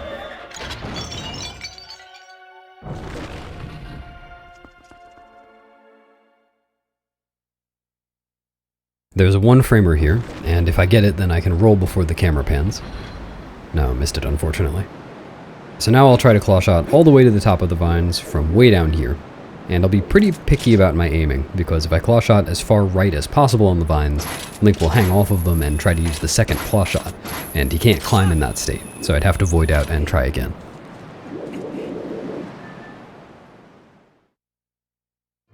Phase 1 of the fight involves some good old-fashioned waiting, so I'll take care of some of those little important things in life that you never feel like you have enough time to do, like breaking skulls and bonking on a pillar.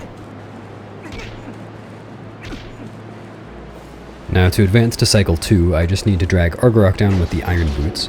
I'm being careful not to claw shot onto Argorok's tail on the first possible frame, because if I were to do that, then instead of Link dragging Argorok down, Argorok would drag Link all across the arena dangling from its tail forever, unless I save warped.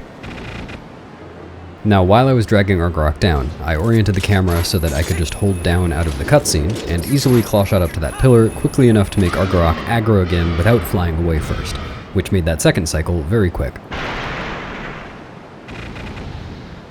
There's a common misconception that the Argorok fight is essentially an auto-scroller.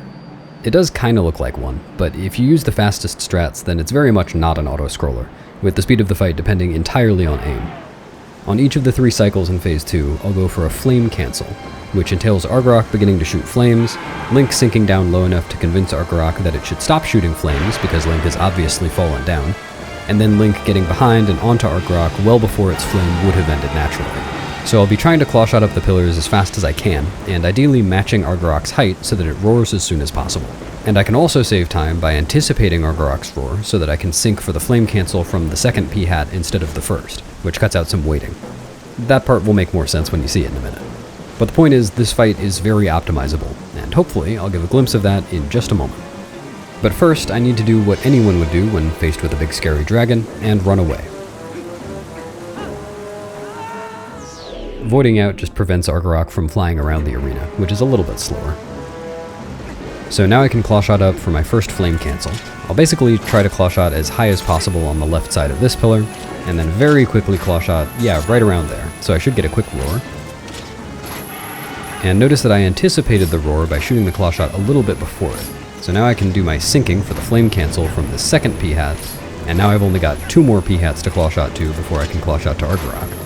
Whereas if I had done the flame cancel from the first P-hat, then after syncing I would have had to claw shot to 3 more P-hats. That was a good cycle 1, and now I'll try to do basically the same thing for cycle 2. Admittedly, there is another optimization that I could go for here. Notice that I delayed claw shotting up to that pillar a little bit. If I had claw shotted straight up to it with no delay whatsoever, then I would have caught up with a... one sec. So on this one, I'm not going to the second P-hat to do the flame cancel, because I didn't anticipate Argorok's roar enough and only claw shotted to the first P-hat after it started roaring. It's tough to always get that right, but better to fail it that way than to be too early on claw shotting.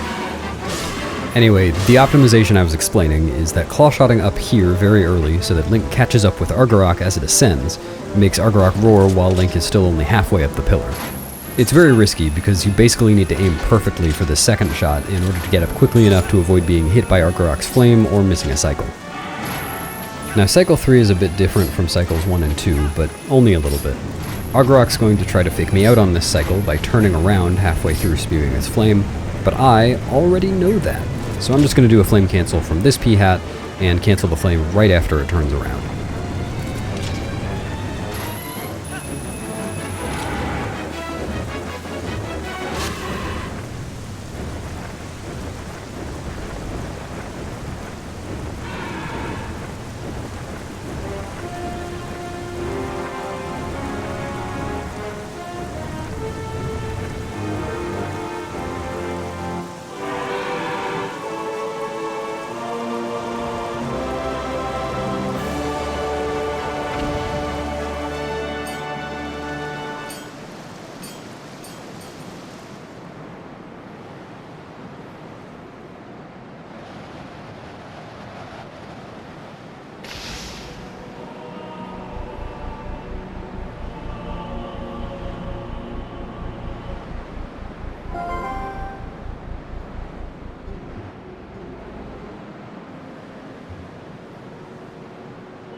I think I am about to get this heart container, even though it's kind of overkill.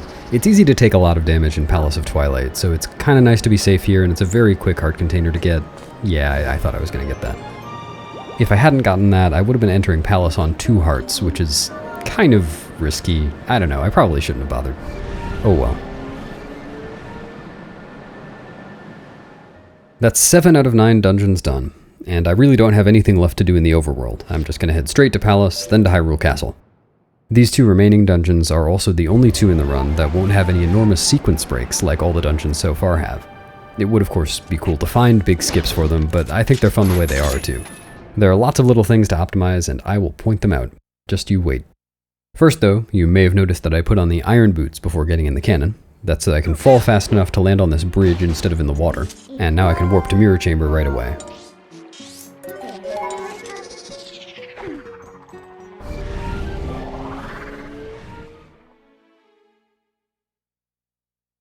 Recall that after Arbiter's Grounds, I was able to warp away without raising the Mirror of Twilight. You might expect that to be a problem, since I now need to use the Mirror of Twilight to get to Palace of Twilight, but since I have the final mirror shard from City in the Sky, this cutscene plays, and it just raises the mirror for me, so I don't need to.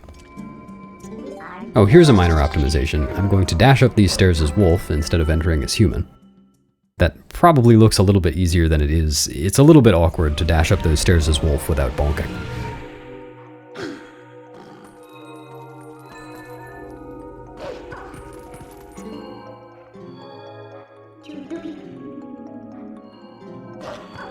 Whoops.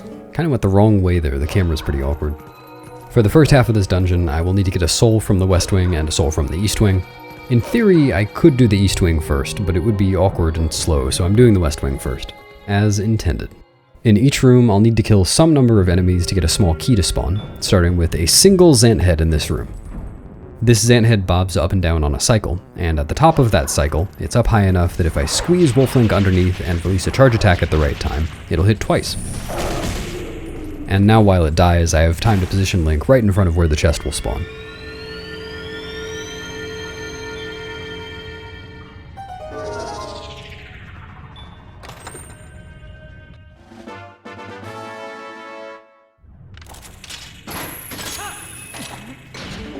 It'll be fastest to clear the next room as Wolf, and I could just wait and get automatically transformed by the black fog, but I would get some Midna text afterwards if I did that in this room, so it's faster to just transform manually. Unfortunately, this Zant head doesn't bob up and down, so I'll have to do the next best thing, which is a dash to B attack, followed by a charge to B attack. Also unfortunate was my spawn RNG. Pretty much every Zant head has multiple locations that it can spawn, and the fastest spawn for this room is the one nearest the entrance. But it doesn't make a huge difference, and that spawn at least made it easy for me to get to the chest. The one in the last room could have spawned on the right instead of the left, which wouldn't have made a difference at all. There will be a few more throughout the dungeon whose RNG can cost time though. And now I can quickly get to the door with a jump attack from the top of the chest, which is a little bit faster than using the clawshot targets in this room. Now I'm coming up on the first Phantom Zant fight. If I do the right amount of damage per cycle, then I can kill it in 3 cycles without it ever doing the thing where it warps around the arena for a while without becoming vulnerable. If I get very lucky, then it'll spawn in the center on at least one of the cycles, but that doesn't seem to happen very often. I'll just be listening for the sound effect in my headphones to know where it spawns.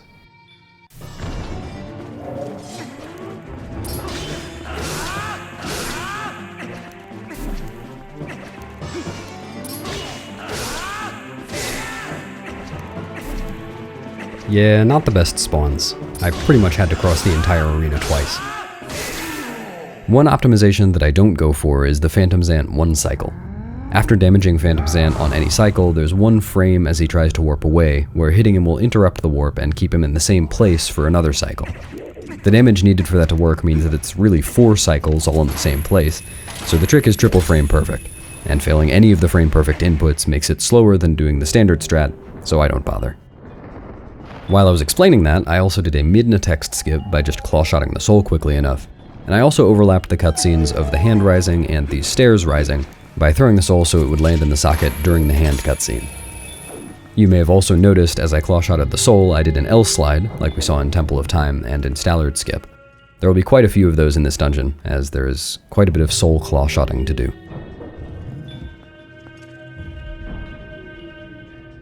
The camera here is a little bit awkward, so ideally I'm going to be throwing this soul into the socket without seeing it, and then positioning Link at the top of the stairs before they rise. Hello, Squeebles. Whoops. Now here I'll do a kind of special L-slide. There's a trigger right next to Link that spawns some Squeebles if he hits it while holding a soul. So because I passed into the trigger during the L-slide when Link didn't have the soul in his hands yet, the Squeebles didn't spawn. That doesn't make a huge difference because you can just run around the Squeebles anyway, but it's nice.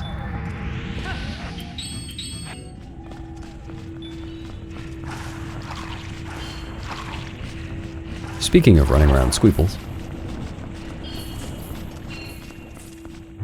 So I've got my first soul back out to the sockets. Some people, myself included, have looked into finding a glitch that would allow us to essentially duplicate this soul by preventing the flag governing whether Link is holding the soul from updating after depositing the soul in the socket, but there are no leads on such a glitch yet.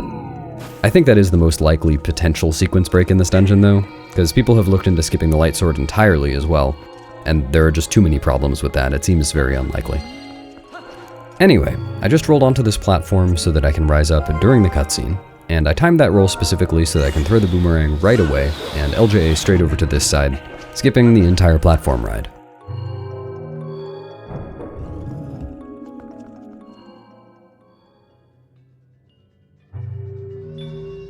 I typically refer to this room, somewhat affectionately, as Stupid Room, because if you make any little mistake in this room, you're going to lose a lot of time. So I'm going to try not to demonstrate that. I'll take care of this Keese, and then time rolling onto this platform when the light platform is moving away, just to make the cycle on these light platforms line up. Alright, that worked out fine. There are 5 locations that Zant head can spawn in, and the 2 that are closest to the beginning of the room are pretty awkward to deal with. That one was easy though.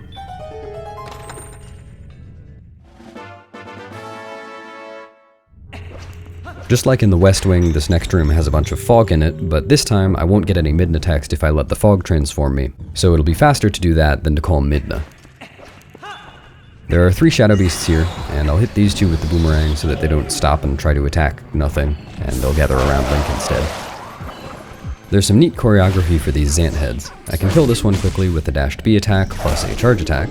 Then from here I can tag these Zant heads so that the charge attack kills 2 of them, hitting them twice, and then I can finish off the last one with another dashed B attack. And if I aim quickly enough here, I can claw shot up to this target during the cutscene. I like doing that room quickly. It's very satisfying. And if this claw shotting is smooth, then it'll be pretty satisfying too. Not my best. And I missed, yeah. You can claw shot this target without aiming in first person, but it's pretty tough to do consistently. Now from here, I could LJA to the door, but it's actually a little bit faster to use the claw shot, just not quite in the intended way. And this will be the second Phantom Zant fight. The fight itself is basically identical to the first. The only difference is that this arena is a little bit smaller, so Phantom Zant spawns a little bit closer to Link, so that's kind of nice.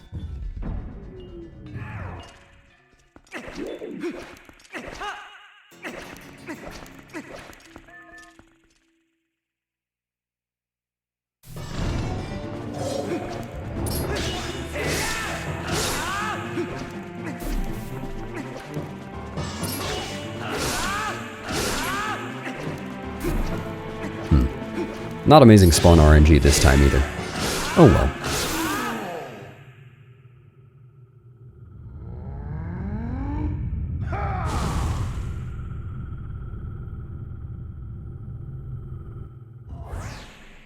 Exiting this room is a little bit different from the first one. I'll roll all the way up to the soul and claw shot it. There's no Midna text here. And the hand cutscene plays way earlier, so I can't overlap it with throwing the soul in the socket. What I'll do instead is sword drop the soul into the socket, and then roll stab onto the platform during the cutscene, skipping going around to the side to use the stairs.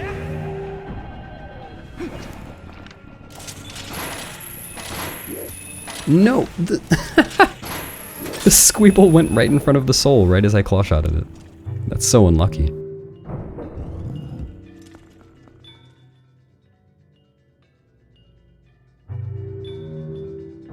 I asked in my last commentated 100% run whether anyone could figure out why I called this room the Run Straight room. Nobody did, unfortunately, so I'll give you a little history lesson. Before Zant, the throne in the Palace of Twilight was occupied by Rufus Runstraight, who spent less time casting Hyrule into Twilight and more time investing in infrastructure in the palace. He had this room built to house several keys and a Shadow Beast, and so it bears his name to commemorate his contribution to Twilight society. Now in reverse, Stupid Room is much less stupid, though there is something stupid that I could do here. Instead of hesitating on this first platform and waiting for the cycle, I could actually have made it to the second platform if I were very fast, but it's quite risky, and I typically don't go for that. It only saves a second or so. Now I'll take these keys on a little tour of the room, just to make sure they don't interfere with my jump. And now I'm back out to the sockets. A lot of people remember being terrified in casual playthroughs of those Zant hands that follow you around when you have the souls. They are, thankfully, much less of a threat when you already know what to do in each room. There's a one-framer here where I could throw the soul. Nah, I missed it, but it doesn't matter very much. I just sword dropped the soul instead, and now I can claw shot it from this platform as I rise. To quote the great Jimi Hendrix, "Excuse me while I poke this guy."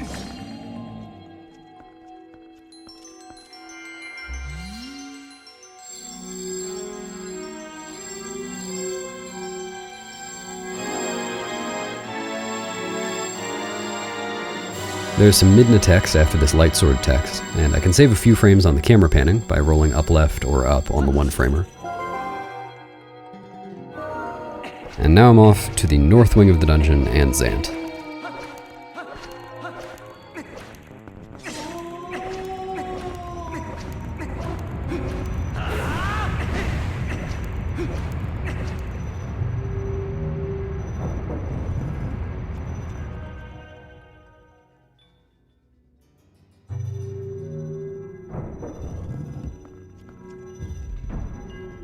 In this room, I could theoretically skip the 2 souls and the staircase with a key super jump, but it only saves about 2 seconds, and it's pretty risky and RNG dependent, so I don't go for that. Instead, I'll throw the souls into the sockets as intended, though without clearing the mist. And I can even roll a little towards the stairs while the sockets activate.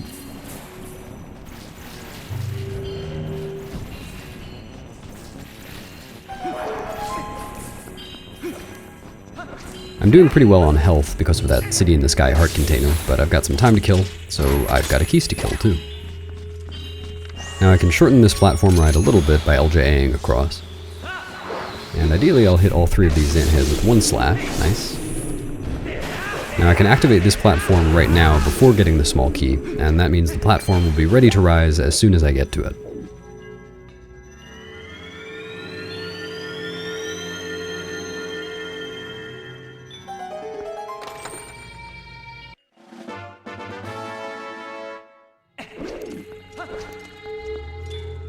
Once again, I can shorten this platform ride with an LJA.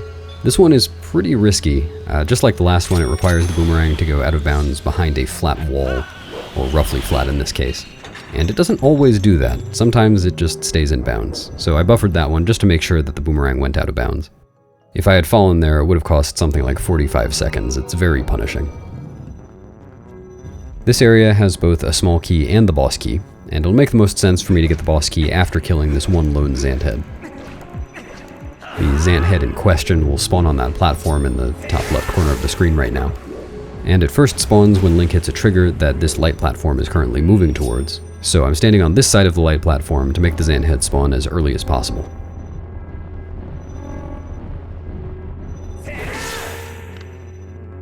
Now I can line up another LJA to shorten this light platform ride, which is a lot riskier than it looks. It looks like I'm over a void right now, and I would void out if I fell, but there is actually collision down below, so I needed to get the boomerang out of bounds for the LJA to work. Anyway, I voided out to get back to this area quickly, which I could have gotten back to with a very, very precise LJA, but it's a really annoying one. I don't think anyone goes for that. From here, I'll claw shot up to the boss key, skipping some of the lower claw shot targets. And if this works out as planned, then the Zant heads down below will be spawned and ready for me to kill them as soon as I'm done up here.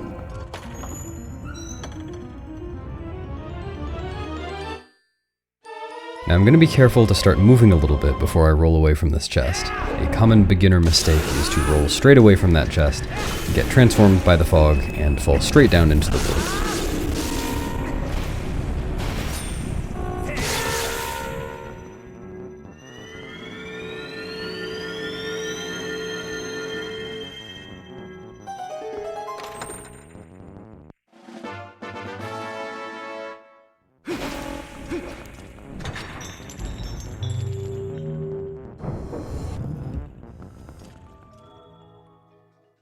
This next room has the 7th and final small key of the dungeon. To get that key to spawn, I'll need to kill a couple of Zant heads, but this is a little bit more interesting than in previous rooms where I just had to kill some enemies, because I've got a platform cycle to contend with at the top of the room. I'll start off by spawn camping these shadow beasts, and then I can activate this first light platform. Now as this platform rises, I can just watch for a visual cue, so I know when I can jump to the next platform as early as possible. And from here I can do a quick LJA to the next platform, again buffering because I need the boomerang to go out of bounds, and it doesn't always do that. This LJA is pretty neat. I did a quick vertical angle setup, and I was able to just skip that platform with the Baba on it.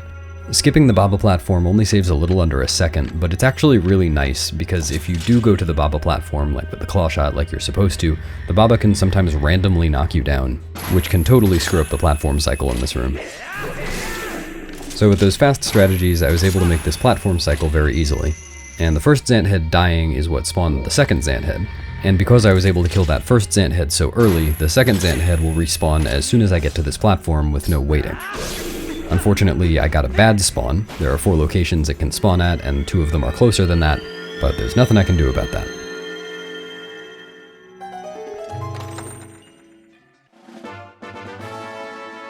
Now, if I really wanted to go fast, I could have jumped from the corner of the platform with the chest on it straight to the corner of the light platform, but it's way too precise to be worth it. It saves like a second, and if you fall, it costs like 40. That LJA off the light platform saved a bit more, though. This room is the final room before Zant, and I think it's meant to just show off the power of the light sword, because it can one-shot all of these enemies.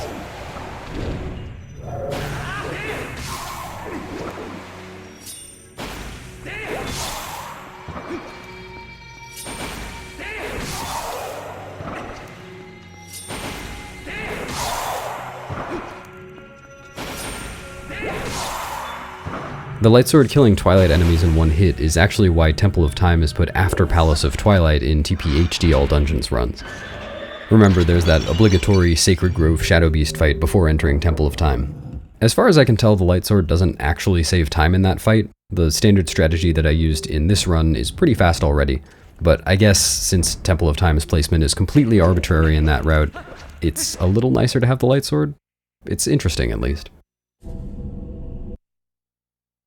Hey Zan, what would you say if I fed you some marbles and then duct taped your mouth shut? Yeah, that's what I thought.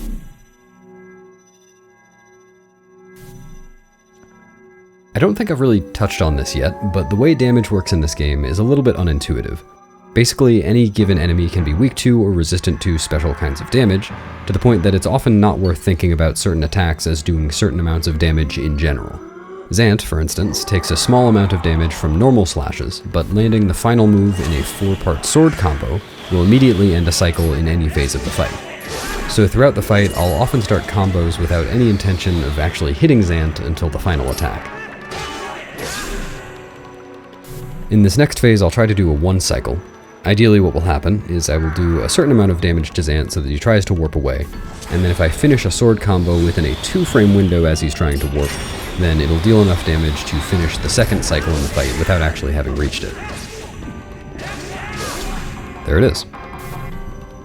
There's actually a similar 1 cycle that I could have gone for on the Diababa phase, the first phase of the fight, but that one's a lot less worth going for. It's more precise, it's only a 1-frame window instead of a 2-frame window for the final input, and it takes a little bit longer to execute, so it only saves a very small amount of time, whereas the Dangoro phase 1 cycle saved something like 10 or 15 seconds. Anyway, I got as close as I could to the Zant head without getting its nose blown on me, and I claw-shotted Zant as soon as I possibly could, so that I could finish this combo before running out of air. And now I can use some of my remaining water bombs to do the same air refill glitch that I used to get through the Morpheal fight without Zora armor. Thankfully, unlike the Morpheal fight, there's no RNG in this phase of the Zant fight, so at least with some practice, it's easy to get through this with 2 bombs every single time. That's very convenient, because if I were to run out of bombs here, the best backup would be to leave Palace of Twilight, go back to City in the Sky, open a water bomb chest, and then come all the way back, which is not exactly fast. Nice little L-slide to Zant while claw-shotting him there. Another important thing for that phase is that I used the fastest sword combo to get through each cycle, which is right, left, up, down? Yeah, right, left, up, down. My hands know it better than my brain. I'll use it again in just a moment. Here we go. Jump attack, and then right, left, up, down. Obviously, I want to do the fast combo because I want to go fast, but it's especially important during the Morpheal phase to avoid drowning.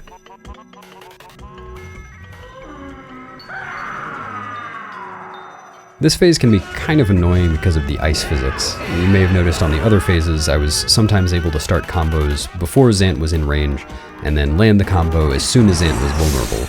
And I theoretically could do that on this phase, but it's really awkward to do that with ice physics.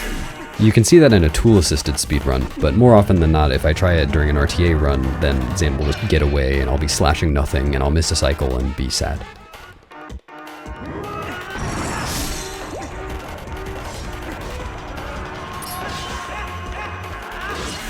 Wow, I'm surprised that worked. I thought he was going to teleport away because I missed 2 slashes.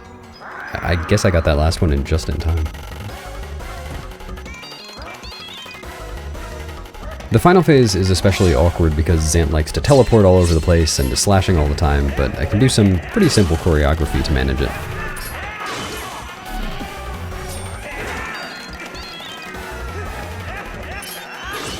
And there's the fight. If you've seen any of my commentated 100% runs, you'll know that I use Great Spin on Zant in 100% runs.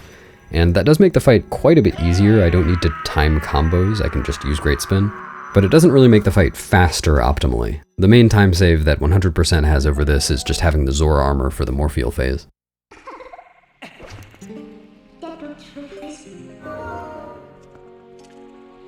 And that is 8 out of 9 dungeons down. The second half of this route really accelerates the dungeon pace.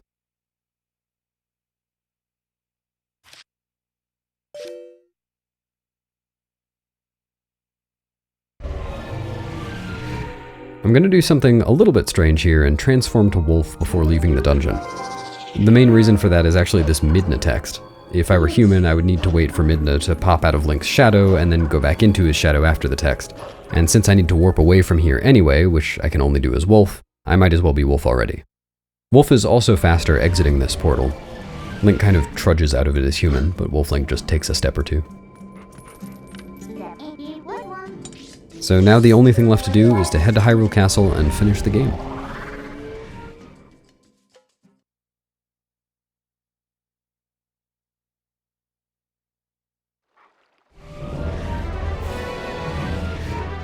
On the bridge straight ahead of Link right now, there's a trigger for the final boss, the Postman.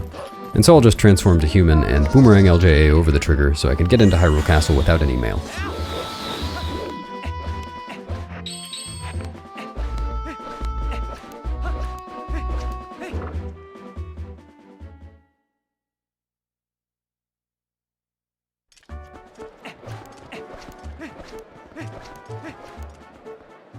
The only thing standing between me and Hyrule Castle now is one of the longest unskippable cutscenes in the game, which thankfully is still under 2 minutes long.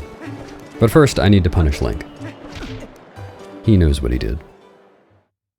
Now, I called this an unskippable cutscene, but in fact, whenever the next any % task gets made, it will likely skip this cutscene with a glitch called Item Wheel Delay. It's similar to the universal map delay glitch that I used in this run to get map glitch at Snowpeak. But when delaying the item wheel, it's possible to open the pause menu at times when you normally couldn't, including during cutscenes, and save warping after starting a cutscene clears that cutscene. Unfortunately, since the only known way to perform item wheel delay begins with a forced item wheel pull in Isa's hut, using it to skip this cutscene would mean either alternating between A and B inputs every frame, or repeatedly pausing frame perfectly for the entire duration of warping from Isa to Castletown, skipping the Postman trigger, and entering this cutscene trigger, which is not happening outside of a task. But it will be really cool to see it in a task someday.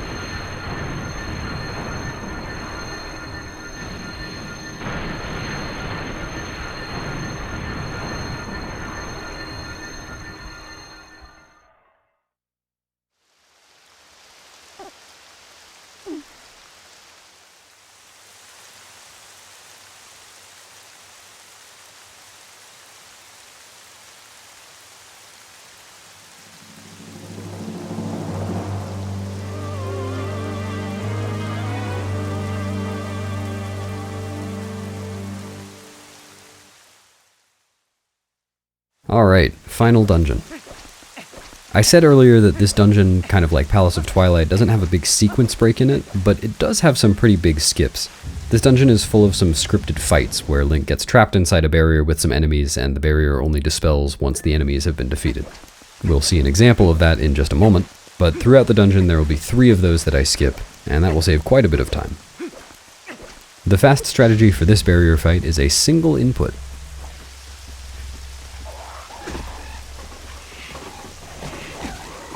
It's a rare instance of easier done than said. There is actually a somewhat precise LJA that I could have done to skip that barrier, but it can be pretty annoying with Kargaroks flying by, and it doesn't save very much time. This barrier skip, on the other hand, is very worthwhile. All I had to do was hit the cutscene trigger, skip the cutscene immediately, and then roll out of the way before the barrier formed. Hi, fellas. Now I can head straight to the King Bulblin 4 fight.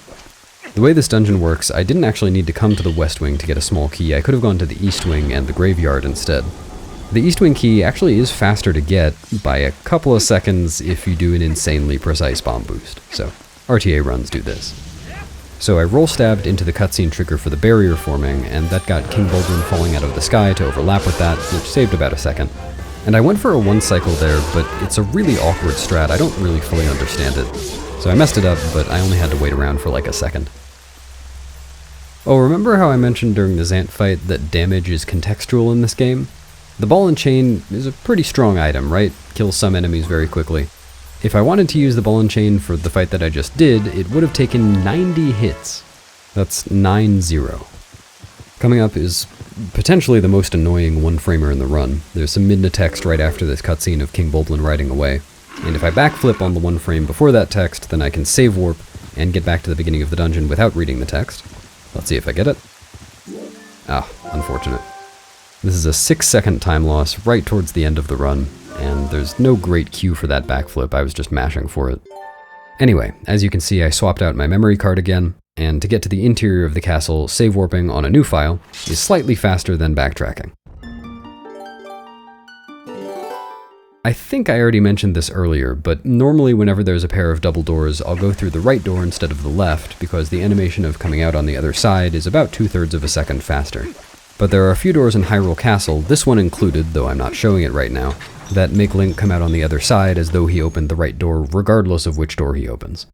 We might see that in action in a minute. Here's the second barrier I'll skip. I'll just hit the cutscene trigger mid-air. The game tries to auto-walk Link into the barrier during the cutscene, and if I were on the ground, then just the length of time it took to skip the cutscene would be enough to put him inside the barrier, but since he was in the air, he couldn't walk, so he just stayed outside the barrier. Oh no. This is the hardest aiming in the whole run. Here, I think yeah, there we go. I opened the left door, and we'll see in a second Link coming out as though I had opened the right door. Pretty impressive trick. Now you may have seen in 100% runs that there is a way to skip this Dark Nut, but unfortunately it requires Jump Strike, the 6th hidden skill, so I'll just have to fight it. It's basically the same strategy that I used for the Dark Nut in Temple of Time.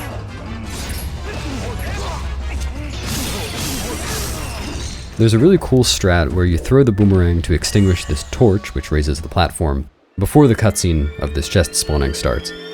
It saves around a second, but it doesn't leave much time for getting on the platform, so I'm not totally comfortable with it yet and didn't go for it here.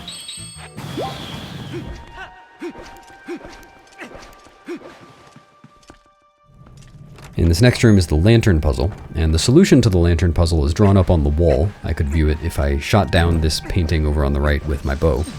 But I'm actually not following that solution anyway. I'm using a slightly faster solution that isn't really supposed to work with the way these torches extinguish themselves, but it barely does. This next room has a pair of Dynalphos, and I've got a present for them.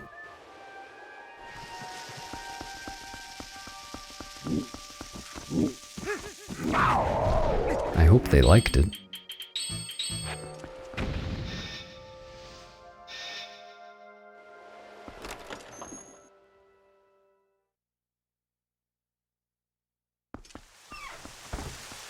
Next up in this gauntlet of enemies is an Aralphos, and unlike the one in City in the Sky, I'll actually need to fight this one. Thankfully, the ball and chain makes pretty quick work of it.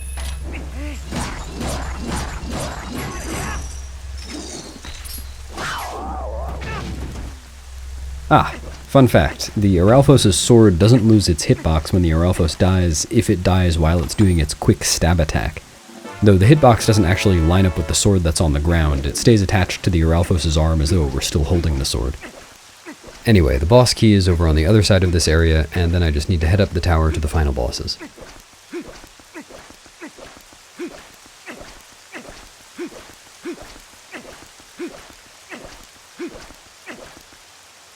This cutscene can be kind of silly in speedruns, because typically we don't interact too much with the members of the Resistance. But in this route, I did get a lot of help from Russell in getting text displacement to enter Goron Mines, and I did get some help from Shad getting to the Sky Cannon early too. So they were pretty helpful, actually. Not Ashe, but the rest of them.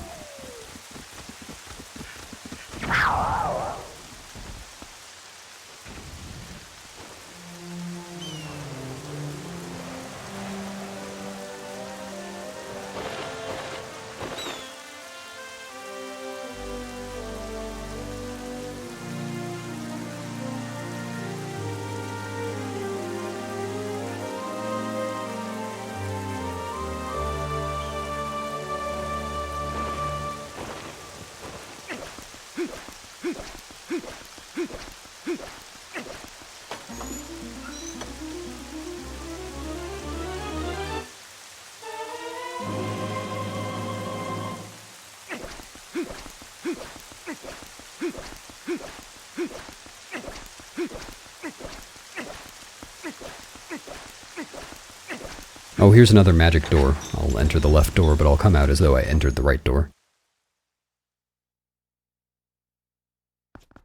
Ta-da! So in this room, I'm supposed to transform and use my senses to look at a path that some soldiers are indicating. Obviously, what I did was a little bit faster. And now it's back to combat.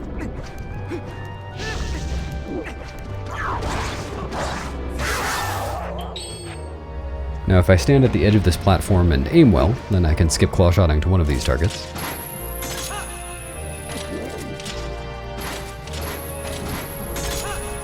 Here are a couple more Lizalfos. Ideally, I'll hit both of them with the jump attack part of the auto spin. Yeah, I only hit one of them, so I had to do ending blow. Unfortunate.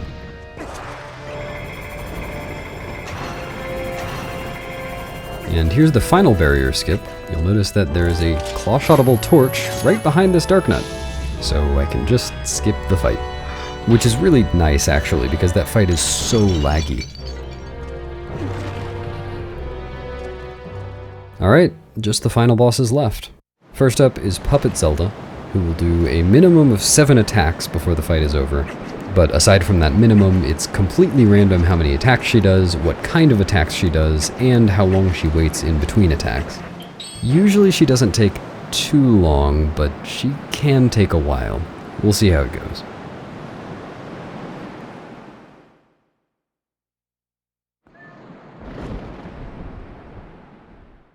So I'll start the fight by turning around and facing down to reduce lag.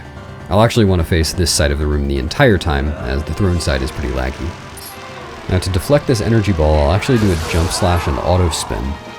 Oh, also, look away if you don't want to see something extremely frightening. Ah, where did his head go? That's just a little glitch you can do without wasting time. I did the jump attack auto spin so that I was deflecting the ball back at Zelda from as close as possible to her. The standard strat for a long time has been to just stand beneath Zelda with a charged spin attack, and the ball has to travel a little bit further if you do that. But since timing the jump attack isn't completely free, I do that auto spin afterwards, just in case I jump attacked a little bit early.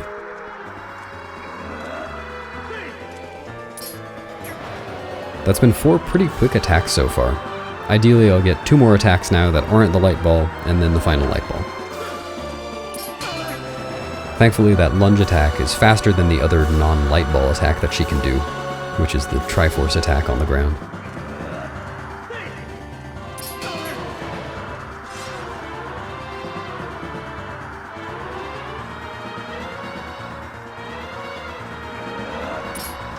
That was some good luck. Pretty quick Zelda. There! There's an example of why I do the auto spin.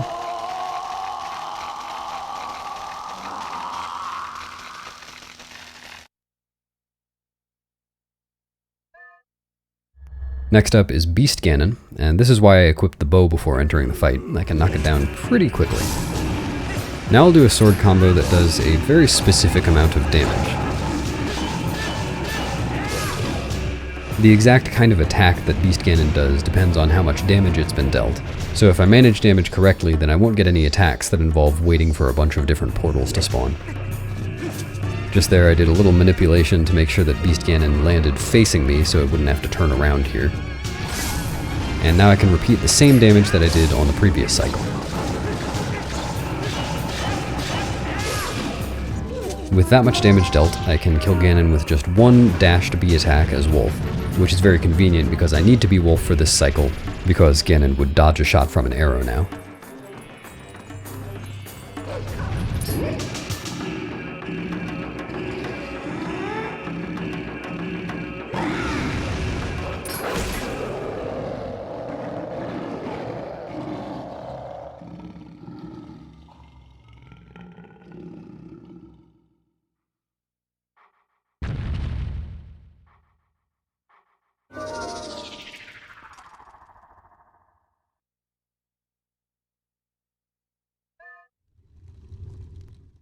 Just 2 more phases left. Next up is the horseback fight.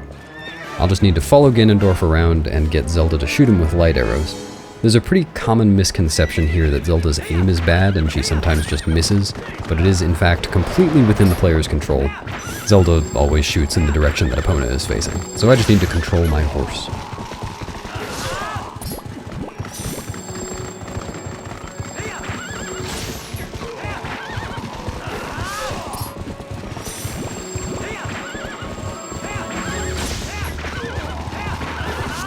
Well done, Epona. So I've made it to the very final boss, which is probably the easiest fight in the entire run. I just need to land some auto spins and then use Ending Blow. I hope you've enjoyed this run, and maybe even learned something along the way. I hadn't commentated a run of this category before, so it was nice showing some all dungeons specific stuff and highlighting the big new tricks in Goron Mines and Arbiter's grounds. If you have any questions, feel free to ask in the comments, and I'll include some helpful links in the video description for anyone interested in maybe learning to speedrun this game.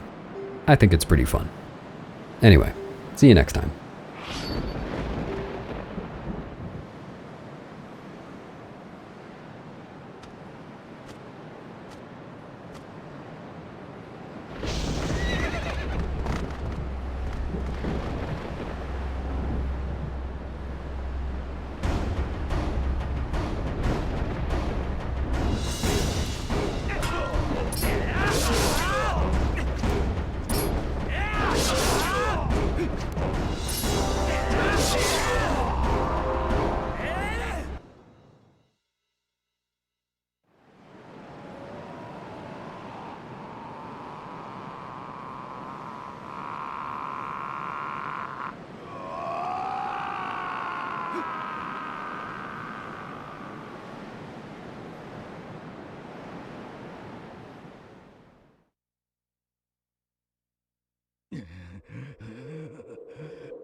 crystal again.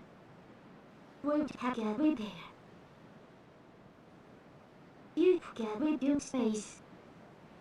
Hot for report?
is going to Potter Kitchen bit.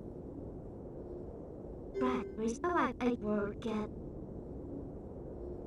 Help me the premium now.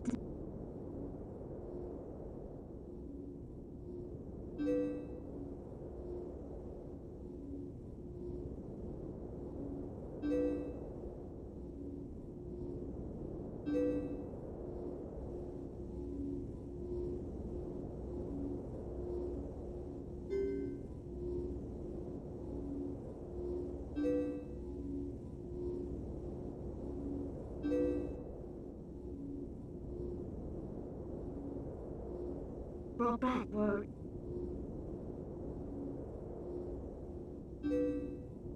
Brad. Get you.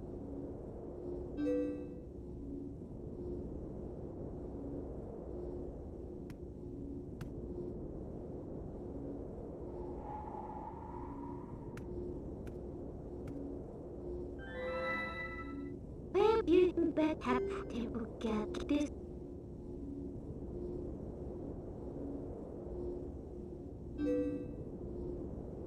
We base.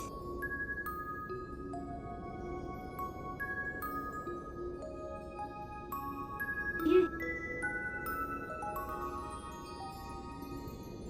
get.